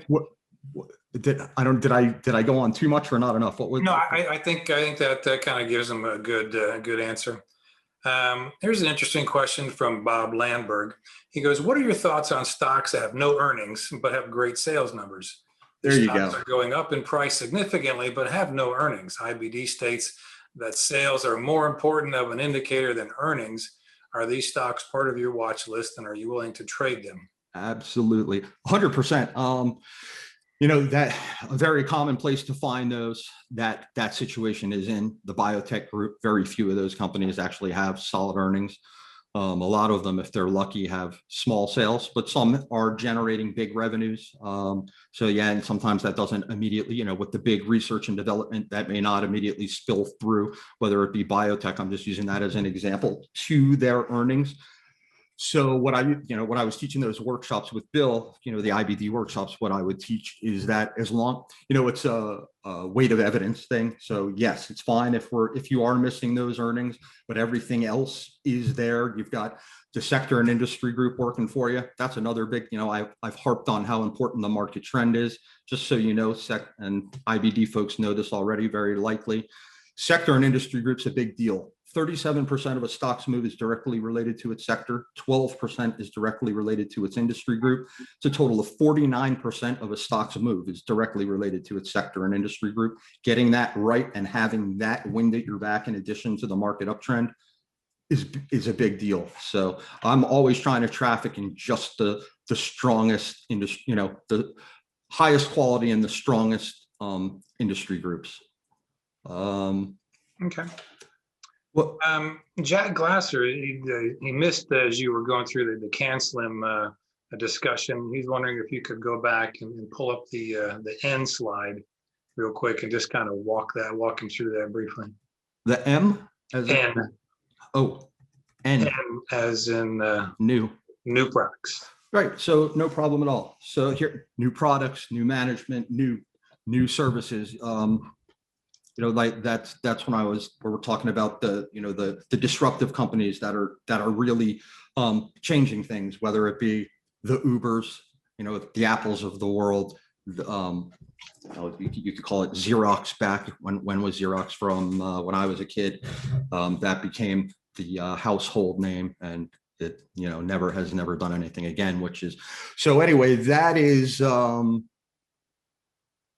That's just another part of the CANSLIM of the big of those big leaders. So you may not know, like I said, if you were to go through the more recent model books, you're probably going to know a lot more of the names. But even going back, it's amazing. Even as I go through the model book that I the list of the stocks, it's amazing how many I remember, but how many I forgot. Most people wouldn't know 95% of the names in that model book. However, during that bull market, during that cycle, those were the companies in their groups, whether they were very specific software companies, medical companies, whatever, they were the ones, the Fiverrs, the Zunes of the world, that all,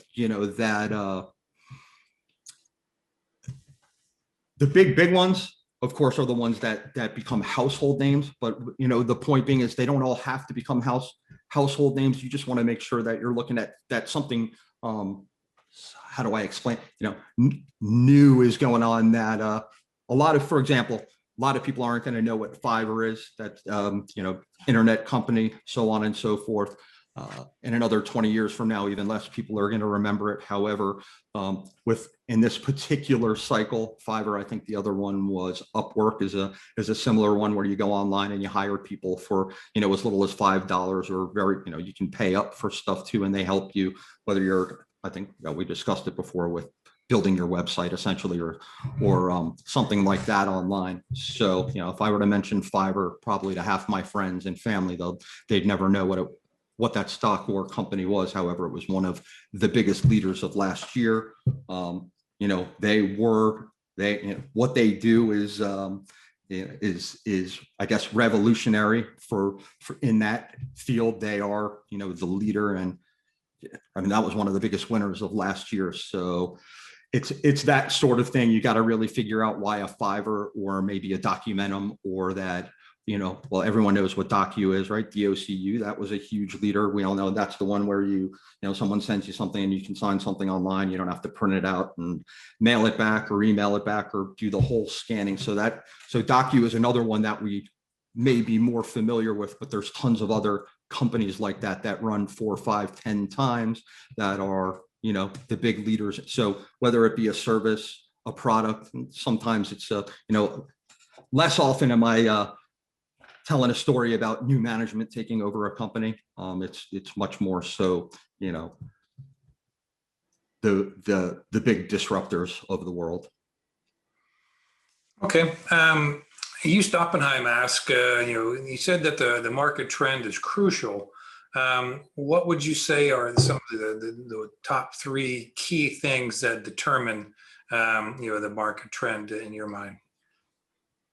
So I'm always going to tell you, watch ultimately the leadership. The value stocks, I've watched them. There are some that are working incredibly well, and some financial stocks that are working incredibly well. And they were working while the market was going, whether they, you can look at Goldman Sachs. Goldman Sachs has been going straight up while the market was going straight up. And, it continues to exhibit relative strength, along with quite a few others in that group. But so we're talking about, what am I looking for as far as, say it again, when the market? As far as, you said that the trend is crucial. Right. So what is it that you use to determine that the uptrend is? So right now I would say, right. So technically uptrend is in play. We've got three out of 4 indexes, that were making all-time highs.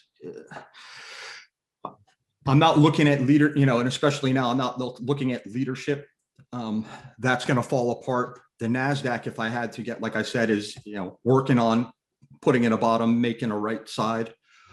So while the trend is higher, I think the more important question is, I think, so to me, we're in an uptrend, but it's the more important question is what the overall environment right now is extremely choppy.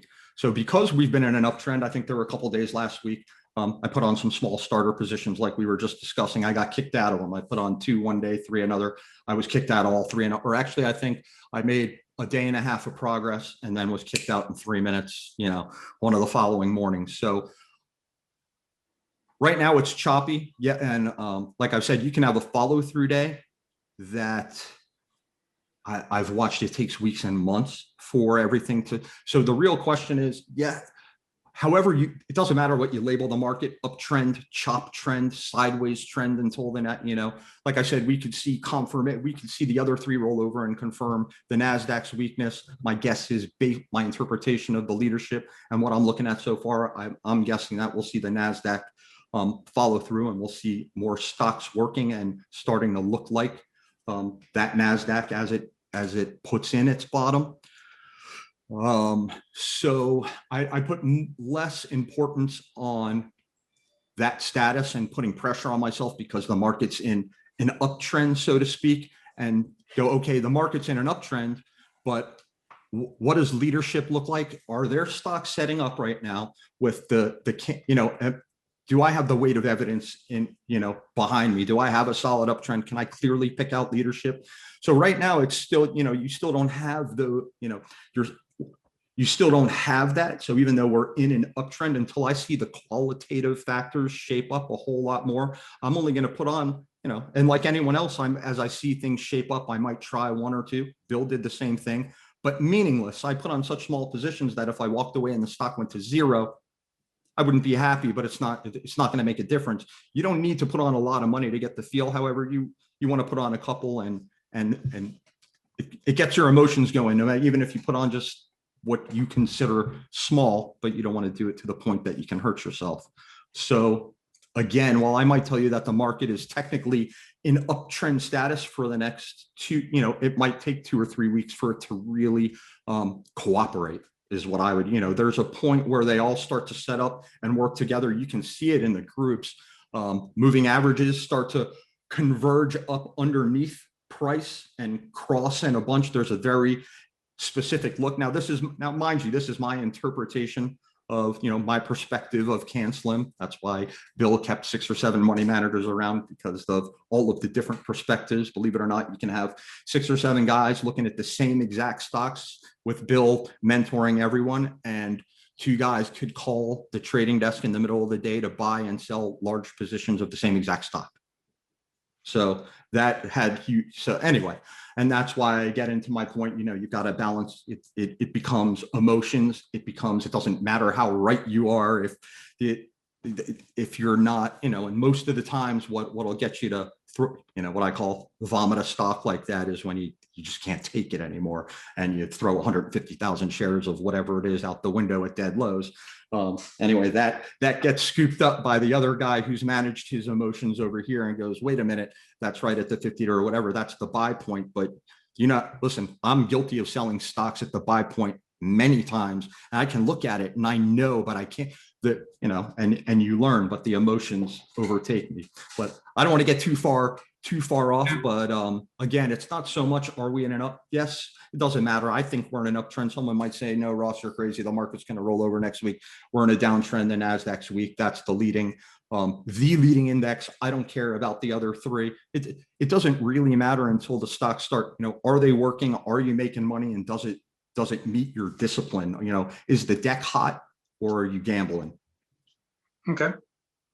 Got a question from Edward Rodriguez. He says, so if you take, say, 30% of your portfolio is in growth, and you invest using the CANSLIM methodology, does this infer that the other 70% of your portfolio should be invested with, you know, 1 or more different methodologies? And no. Seems like a lot to be competent in if that's the case. Not at all. So me personally, you know, and again, it depends on where you are in your life and what you're looking at. Now, if I was, closer to retirement and needed money and had my money already in annuities and some mutual funds that I was very comfortable with, I'm not going to recommend someone go blow out their annuities and, have to pay taxes on their mutual funds that they've been building and they're up on for the last 37 years to go, pile it into William O'Neill philosophy, especially right as you're learning. So that, maybe you're a real estate investor and you've decided that maybe you're a younger guy and you've made all your money in real estate, or you've made all your money in whatever it is that you're good at, and you've decided it's time you need to learn how to invest in the stock market. Then yes and no, right? So it depends. If you've already had your money invested over here in something that's been working, I'm not asking you to, but if it's not working, let's say you have your money with have all of your money in an area that's not working and you need to just move it to where it is. Yes. I mean, Bill's book is my Bible. I've never managed my money any other way. I'm convinced I could show some really smart people a portfolio of what looks like a really leveraged, concentrated portfolio of stocks that would make, the average person want to dry heave at a glance. But if I showed you how I put it together, where I bought it and how I managed risk and the entire way it's built along the way, I could make the case that I could have a stock buried in, I could be 200% long 3 to 5 stocks. And as long as I've managed my risk and built that along the way, I'm going to tell you, I have less exposure to risk than some guy who just might be, spread out on 37 or more stocks, as long as I'm following my discipline. I think, did I get off track there, Steve? No, man, good answer. He said, thanks. Here's what I've got. The chip sector currently has been impacted by supply. There's been supply disruptions because of the pandemic. So if any sector, let's say the chip sector in this example, does this reshape your view and give you, is it something that's in the company's control is obviously going to knock them off their sales growth, et cetera. Does that still knock that whole sector out of the leaders group until that issue is resolved, which could be years away? Right. So, I mean, I will just watch that particular group to see. I know as I look through, I can see a lot of the semiconductor equipment stocks, of that entire sector. Those are the ones that are holding up fairly well. Obviously, that bleeds over into many other industry groups, whether it be cars, computers, so whatever. Either we've got computer chips and absolutely everything now. Honestly, so again, that's one of those macro things that is worth paying attention to. I would tell you this, just let's say I go all the way back to my days at oldie discount, 95, 96, 97. Chip stocks were running then. I mean, Micron, Cirrus, all the, those were still around. Applied Materials, along with many others. A lot of those are cyclical. More the commodity chips are very cyclical in nature and are sensitive to price. The specialty chips like the NVIDIAs of the world, I know those are the ones you can't get a hold of because all the kids are home playing video games instead of at school. I don't have any kids, but it's funny. Anyway, so I've got the store I've been to. It's amazing the markup to get an NVIDIA graphics card if you're a gamer, I guess. But so yeah, that being said, that's going to affect things to a certain extent. Back then everyone was super focused on the book to bill, and so, but ultimately semiconductor, they ran their cycle. And if you watch them, it may be a temporary pull in some areas on some companies, but ultimately, I don't think that a semiconductor shortage is gonna create a huge problem for the entire market. And that as long as you're just, if you stick to the discipline, it gives you a whole. I keep it very simple. When I tell you, I don't even know what channel CNBC is on my remote control. I don't watch it. I don't watch the news. You might all be ashamed at me. You've got to let me know when there's hurricanes coming to Florida. That's how little I pay attention. I've been yelled at a few times now, but yeah. So I find if you try and ignore all that, and who was it that says it? It was a great quote on YouTube, or I'm sorry, on Twitter this morning was most people would rather understand the market than make money, right? So it's very, you always want to understand why, but I had the benefit of not having to unlearn anything. When I guess I had a business degree, but I really knew nothing about the stock market besides, your basic finance books. So Bill's book was the first one put in front of me. So I've learned that if I just kind of put on blinders and focus on that, all the rest is noise. And not to mention even the best, macroeconomists on the planet could take all that into account and still get it wrong. I know I can't. Okay, great. Alan Flynn has one more question about any thoughts on the best mutual funds for growth. So, if you read Bill's book, he talks about this. If you really don't have the time or the care to sit in front of the screens all day and really do it yourself, the way, what he would tell you is use Morningstar to find the funds with the best long-term growth track record. So forget the 1, 3, 5, maybe you want to look for the guys with the 10, 15, and 20-year 4 and 5-star ratings for growth. Buy them while the market's up, buy them while the market's down. I know this works very well because my brother is very risk averse. He lets me manage a few stocks for him, but the majority of, he can't take it out of his 401k where he's at anyway. But so that's what we do. We constantly use Morningstar to go over the funds that he's allowed to buy, and based on the risk tolerance for him and his wife, how much they want to have in, risky versus conservative. And that's all we do is we watch Morningstar for the funds that he has access to with the highest long-term ratings. Now, what areas of the market and that I don't know, whether you want to put that into international small cap or domestic mega caps. Yeah, I couldn't tell you, that's something you kind of want to get a feel for and, yourself, how much exposure, anyway, I would tell you this: if you keep a good balance that suits your risk tolerance and stick to the ones with those high ratings in the long-term growth, you'll be in good shape. Okay, awesome. What would you say, is there a preferred percentage of management ownership of a company? Because as you went through some of your previous charts, you had laid out, how much institutional ownership, but you also had a little blurb up there for management ownership. Is there a level that's either too high or too low in your opinion? When you're looking to buy a stock, what you want to see is that it at least has some management, right? We saw ones that started with as little as 27 funds in the beginning to maybe 200 some odd funds in the beginning. And that's also going to be dependent on how many shares are issued at what price and who can have how much exposure to what. On the buy side, or when I'm looking for, I just want to see it, let's say whether it starts at 27 or 57 or 227, I want to see that continue to grow as a stock goes on. And my question is more in line toward the kind of insider ownership, management ownership. Right. So yeah, so that, in the beginning, so I mean, that's different a lot. It depends, right? So let's say in the beginning of a stock, you got an IPO, you got the lockup.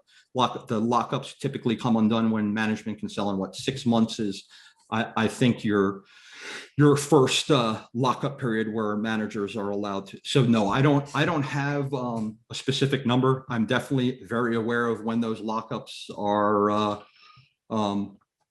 coming on the newer stocks. As far as more mature stocks, let's say, what might be too much management? What about, I'm making this up. What about the ones that we've looked at that have already grown from 227 funds to 1,400 funds? How much higher can that go? And what is overowned? When does that become dangerous? I don't really start paying attention to that until I see a lot, that becomes more important to me after a stock has already run up a bunch. What has been going on with sponsorship and where they're at, and that sort of, but anyway, like you're saying, it was more a function of insiders, right? Okay. So it's tough. I would say this: when I'm watching a company and I see those insider sales pop up along the way, you can watch them. I think you can even mark them in MarketSmith. insiders can sell for a million reasons: to buy a yacht, to pay their taxes, to buy to whatever, but they'll tell you they only buy for one, because they believe their stock is going up. How do you really get a feel for that? Well, I guess when the lockup comes undone, you see how the stock acts at that point, and manage risk accordingly. But I don't know. I don't have, like, if I see 99% or only 3%, whatever those numbers that you might see at the very top of institutional sponsorship on MarketSmith, I don't have a magic number that makes me drool or stay away. Okay. John Woods has a question about, how about the components versus the end products? Say like a Leg and Pratt versus restoration hardware. Honestly, if they're in that top 5, whichever one has the earnings, the sponsorship, the relative strength, the one that has the group confirmation. That's another big thing. When I find a group that's working, I don't want to find a group that only has 15 or 20 stocks in it, and there's, the one stock that's working is kind of thin, doesn't really have sponsorship, has a few sales, never made money, and then the next 2 are you'd never look at anyway. That I stay away from that. So that it doesn't really matter, whether it's restoration hardware or the guys that are making the parts that put them all together. Whichever one of those companies, assuming that, let's say, O'Neill or MarketSmith puts them in the same group, whichever one is at the top, highest relative strength with the big triple-digit earnings and everything we just talked about, that's the one. No matter what you think, the market's always right. So within that context, some people have asserted that Tesla is an energy company versus a car company. I mean, like a battery technology, et cetera. Where would you want to bin them as energy or car company? That's a really tough one. I think about that all the time. I mean, I look at you'll notice it's funny that you mentioned that, because when I make my lists, I tend to put all of my I have a handwritten list. I put my biotechs over here. I put my technology in the middle, and the retail and other stuff on the right side. And I used to just ignore GM and Ford and the auto manufacturers, because now the electric vehicle thing comes out and it's kind of messed up that industry group. Well, now if you look, when's the last time you saw, I don't remember, I think maybe Ford and GM last quarter, both, I think they're showing like big pickup in growth the last 2 quarters. And I think triple digit quarterly growth for the last GM and Ford. Why? Well, my guess is, Tesla makes so it's kind of in the middle. I don't know. I'd say it's more of a technology or battery company, energy company, more than an auto manufacturer. I don't know. So now this is where being knowing the detailed fundamentals goes. I don't know how much of what business is under what umbrella, right? But yes, so Ford and GM, well, I have trouble now, so I've always put Tesla in the middle under my technology stocks, but now Ford and GM, they're popping up, they're liquid, they're strong, they've got it. And I can only think the most basic is, well, Tesla's making $60,000 and $100,000 cars. Most people aren't spending in that, but Ford and GM will probably come out with something more affordable. We've seen Chevy take a stab at it. I don't think it was super cheap, but for the electric vehicles to really become commonplace, I would imagine it's, they have the infrastructure and obviously the tooling and the money to do it. So if you've got the Fiskars and the Teslas making those fancy ones, so I'm assuming. So now, while Tesla, the leader, does well, it, maybe it never goes up again. Maybe it builds a new base and goes up another 3 times from here. But you've clearly seen a lot of that Tesla money, the electric vehicle money, looks like it's been finding its way into the Fords and GMs. And I haven't looked, but I would imagine that there's probably something beyond their, the normal, building their normal gasoline running fleets going on. Okay, so yeah, that's a great question. And so do Ford and GM have to move to the middle of my list now under technology with Tesla? I was going to ask you that. So I'm joking. No, that's a great question. So yeah, those things are right in the middle now. I'm trying to, but yeah, I mean, for me, it's hard for me to consider Tesla as just an auto manufacturer the same way when I see Ford and GM, which are usually not doing anything much, start putting up triple-digit earnings growth. It makes me do that. So it's probably the technology, bleeding in that whole electric vehicle, battery, environmental, okay, great theme. We got one last question, and because we kind of run a little bit long, but not bad. Sure. This is one of the attendees asking, can you tell us a little bit about TraderLion, and is there any special offer for today's attendees? Not Yeah, to well, put you on the spot, but that's funny. curious. So TraderLion is the name of the company. I guess I founded, work for. I work with a couple other guys. It started off as my top 10 newsletter, which is essentially that's my homework that I used to share with my friends, and decided to turn it into a newsletter. So what you're looking at there is basically my homework a couple times a week. Those are the stuff. I mean, that when I tell you that's my homework, I eat my own cooking, and I eat it heavily. So what you're looking at there, when the market's rocking and rolling, I usually have big concentrated positions in the stocks I'm talking about along the way. I'm not just I've got plenty of skin in the game, I guess you you could say there. In addition to that, there's a ton of other stuff we do now too. One of the guys that I work with runs our private Twitter feed, which is much more geared to swing trading, whereas the top 10 newsletter is position trading. And without going on and on and on, we've got a bunch of other little services that related to money flow and options and that sort of thing too. You can check it out on the website. Now, as far as a deal goes, we didn't get one going specifically, but I would imagine what we'll typically do is a 50% off deal. So I haven't talked to the powers that be about that, but I will make that happen. Okay, great. So I think they do whatever they usually put up there. I think it's 50% off for the year. Okay, well, we really appreciate your time today, Ross. I think at this point, we'll go ahead and transition back the host duties back to me. Okay. And then we will go ahead and wrap up the seminar. There was one last question that was asked about will this presentation be available later? Yes, the recording of this Zoom presentation, as well as the slides deck, will be emailed to each one of you.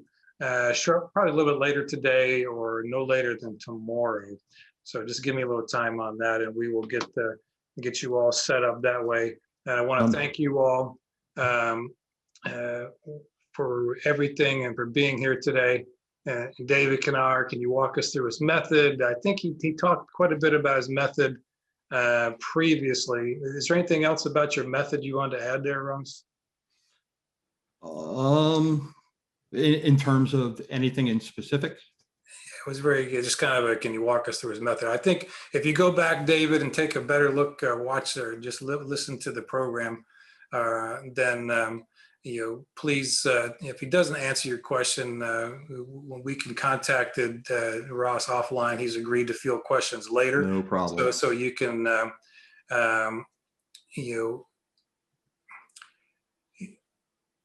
he said he mentioned that you were going to show us an example on the screen. Oh, you know what I was going to do if we had time at the end, and then we wound up fielding some questions. I was going to turn on MarketSmith and run a screen and go through, and then I think we started. Well, and for those of you that want to stay a little bit longer, we'll do that. I'll transfer the host duties back to you. Sure. We're going a little bit longer. I want to apologize for those, but those who have to go, this will be on the recording, so you can watch it later. And those that want to stay for the demonstration, David, thank you for bringing that up. It went right past me, so I'll get the host duties turned back to Ross here momentarily, and we'll be back in business here. Just 1 second. So you are back to the host, and you can share your screen again. Let's do that. We'll share MarketSmith. And so what I'm going to do here, and funny thing is, these are MarketSmith stock screens. They come inside of MarketSmith. This up on volume, we're going to click. You'll see it's running down here. We're going to open it up in a second. It's my favorite one. Since I had their institutional product in 1998, I've built all kinds of screens. At the end of the day, I always, I've got ones like this that where I've just cut off all the cheaper or less liquid stocks, but this basic one inside of MarketSmith is my favorite, right? So what I do, here's our list of stocks, came up with 895 stocks. So I immediately, my thing, I'll typically sort them two ways, by relative strength as well as by price, because a lot of times when you sort by relative strength, it'll have tend to have a lot of low priced junk at the top. Hold on. So here we go. So we're sorted by relative strength from the top down, 99 being the highest. And what we're going to do now is we're just going to tab through and take a look at what's working here. So here we go. We've got another big 5. And you can see MarketSmith makes it super easy. So, and again, this is another one of the groups that's finally shaping up now. So this is one of the first things I'll look at. What group are we in? You know, now I don't get too stuck on the ranking, industry group and rank. So this industry group right now is number 63 out of 197, which is great. That's well into the top, you know, well above the top half. So let's say our first stock automatically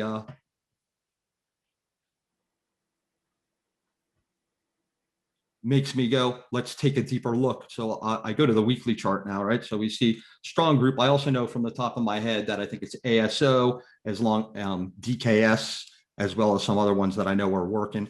HZO has been on our top 10 report. So now what I'll do, so I've got a big 5 sporting goods. I see it. We saw it on the daily chart. I mean, normally I won't come across one this quickly, but so I see that this one happens to be have already broken out. It has huge triple digit quarter over quarter for the last 3 quarters.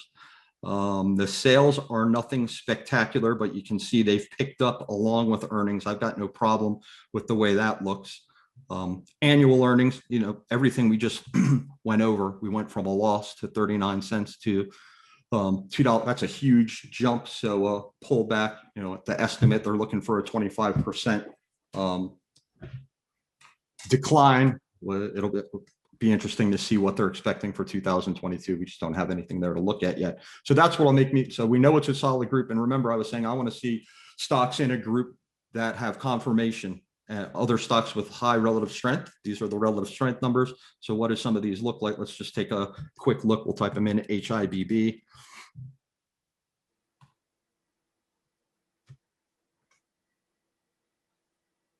And we can see this one is already broken out.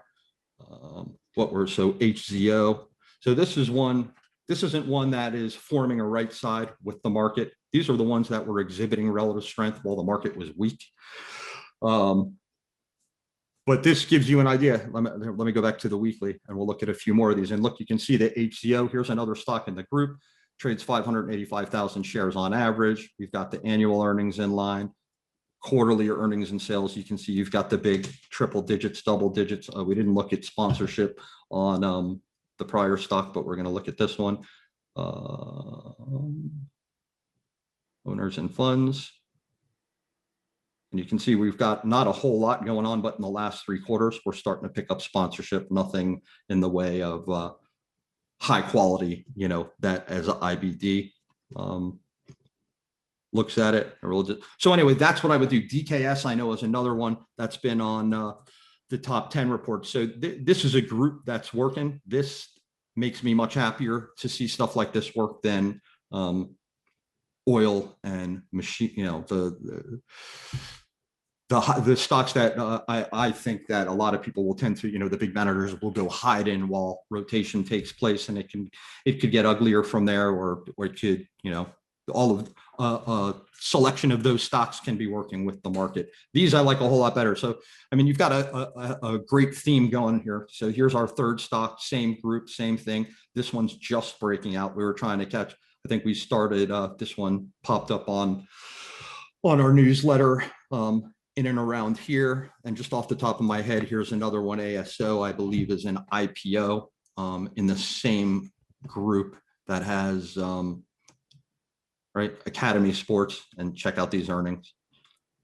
Big triple digits across the board. So that's a group worth paying attention to. That's a growth group. A lot of the stocks aren't. So what I would say is, you know, that's a group that has exhibited strength while the market was weak.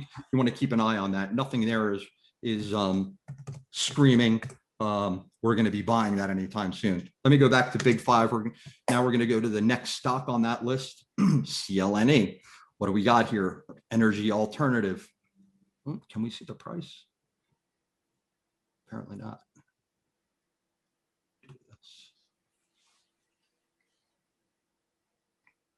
So anyway, we've got 8. So what I will do is typically I'll go through and we're getting stuck at the first 2 stocks. And, if there's 100 stocks, this one's 800, I'll tab through, and any pattern that catches my eye that looks like it may have potential in terms of a group, in terms of the earnings, in terms of its relative strength.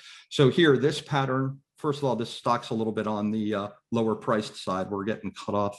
Let me get this out of the way. I think it's about 15 bucks. Yeah, roughly.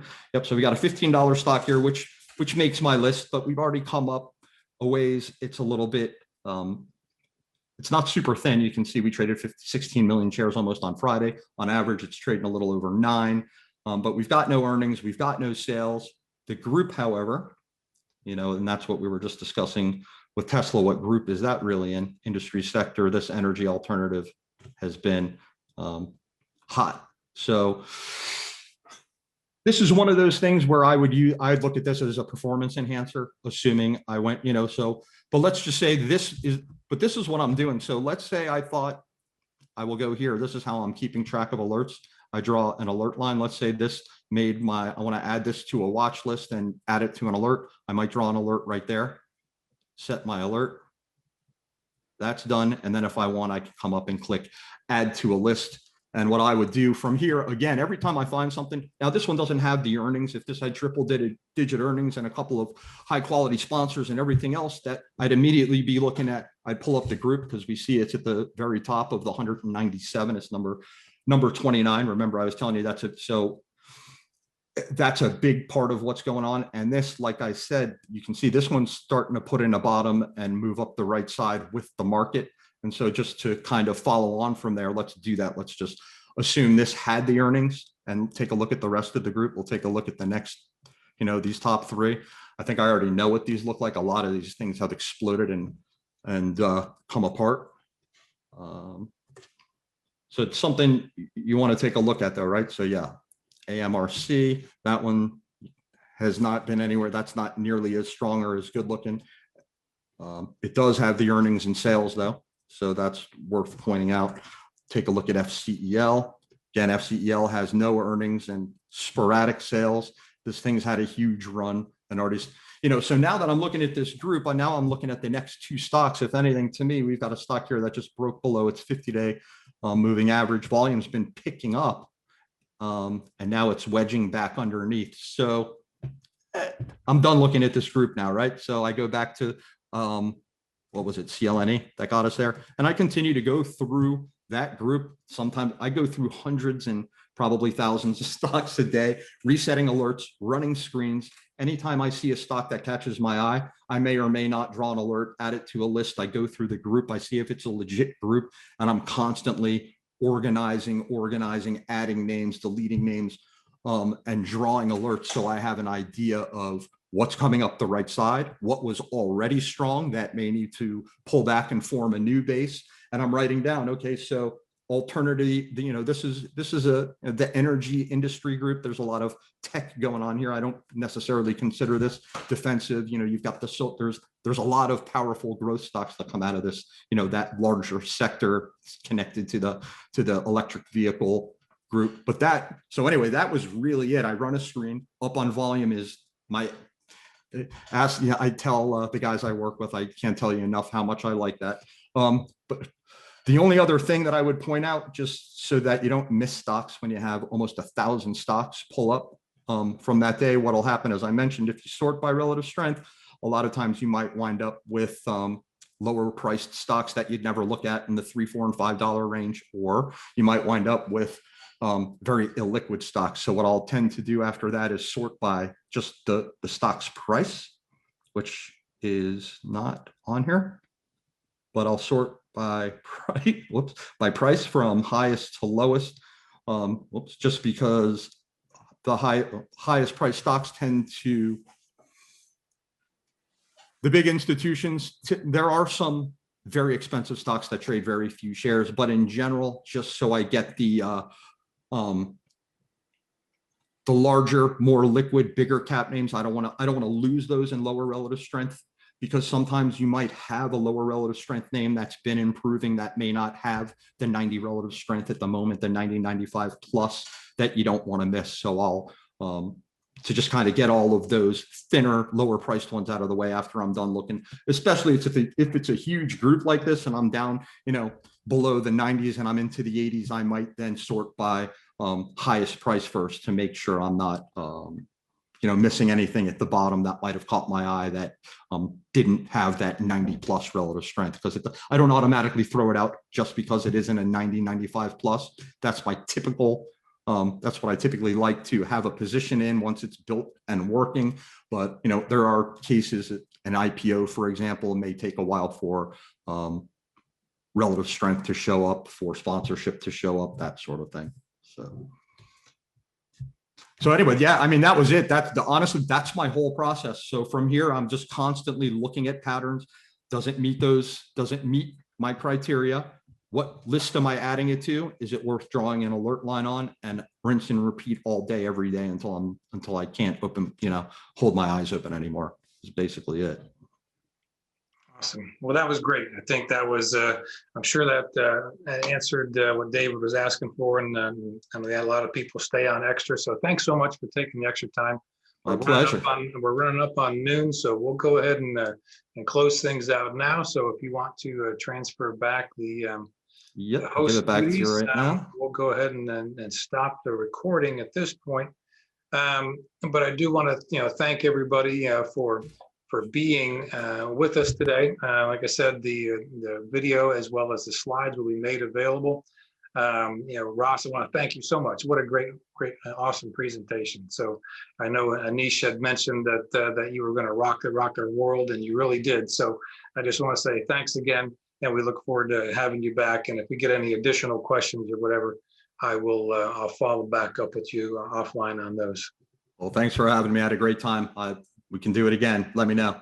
Okay, that sounds great. Thanks so much. All righty, guys. Bye, everyone. Okay, everybody be safe, and we'll be in touch.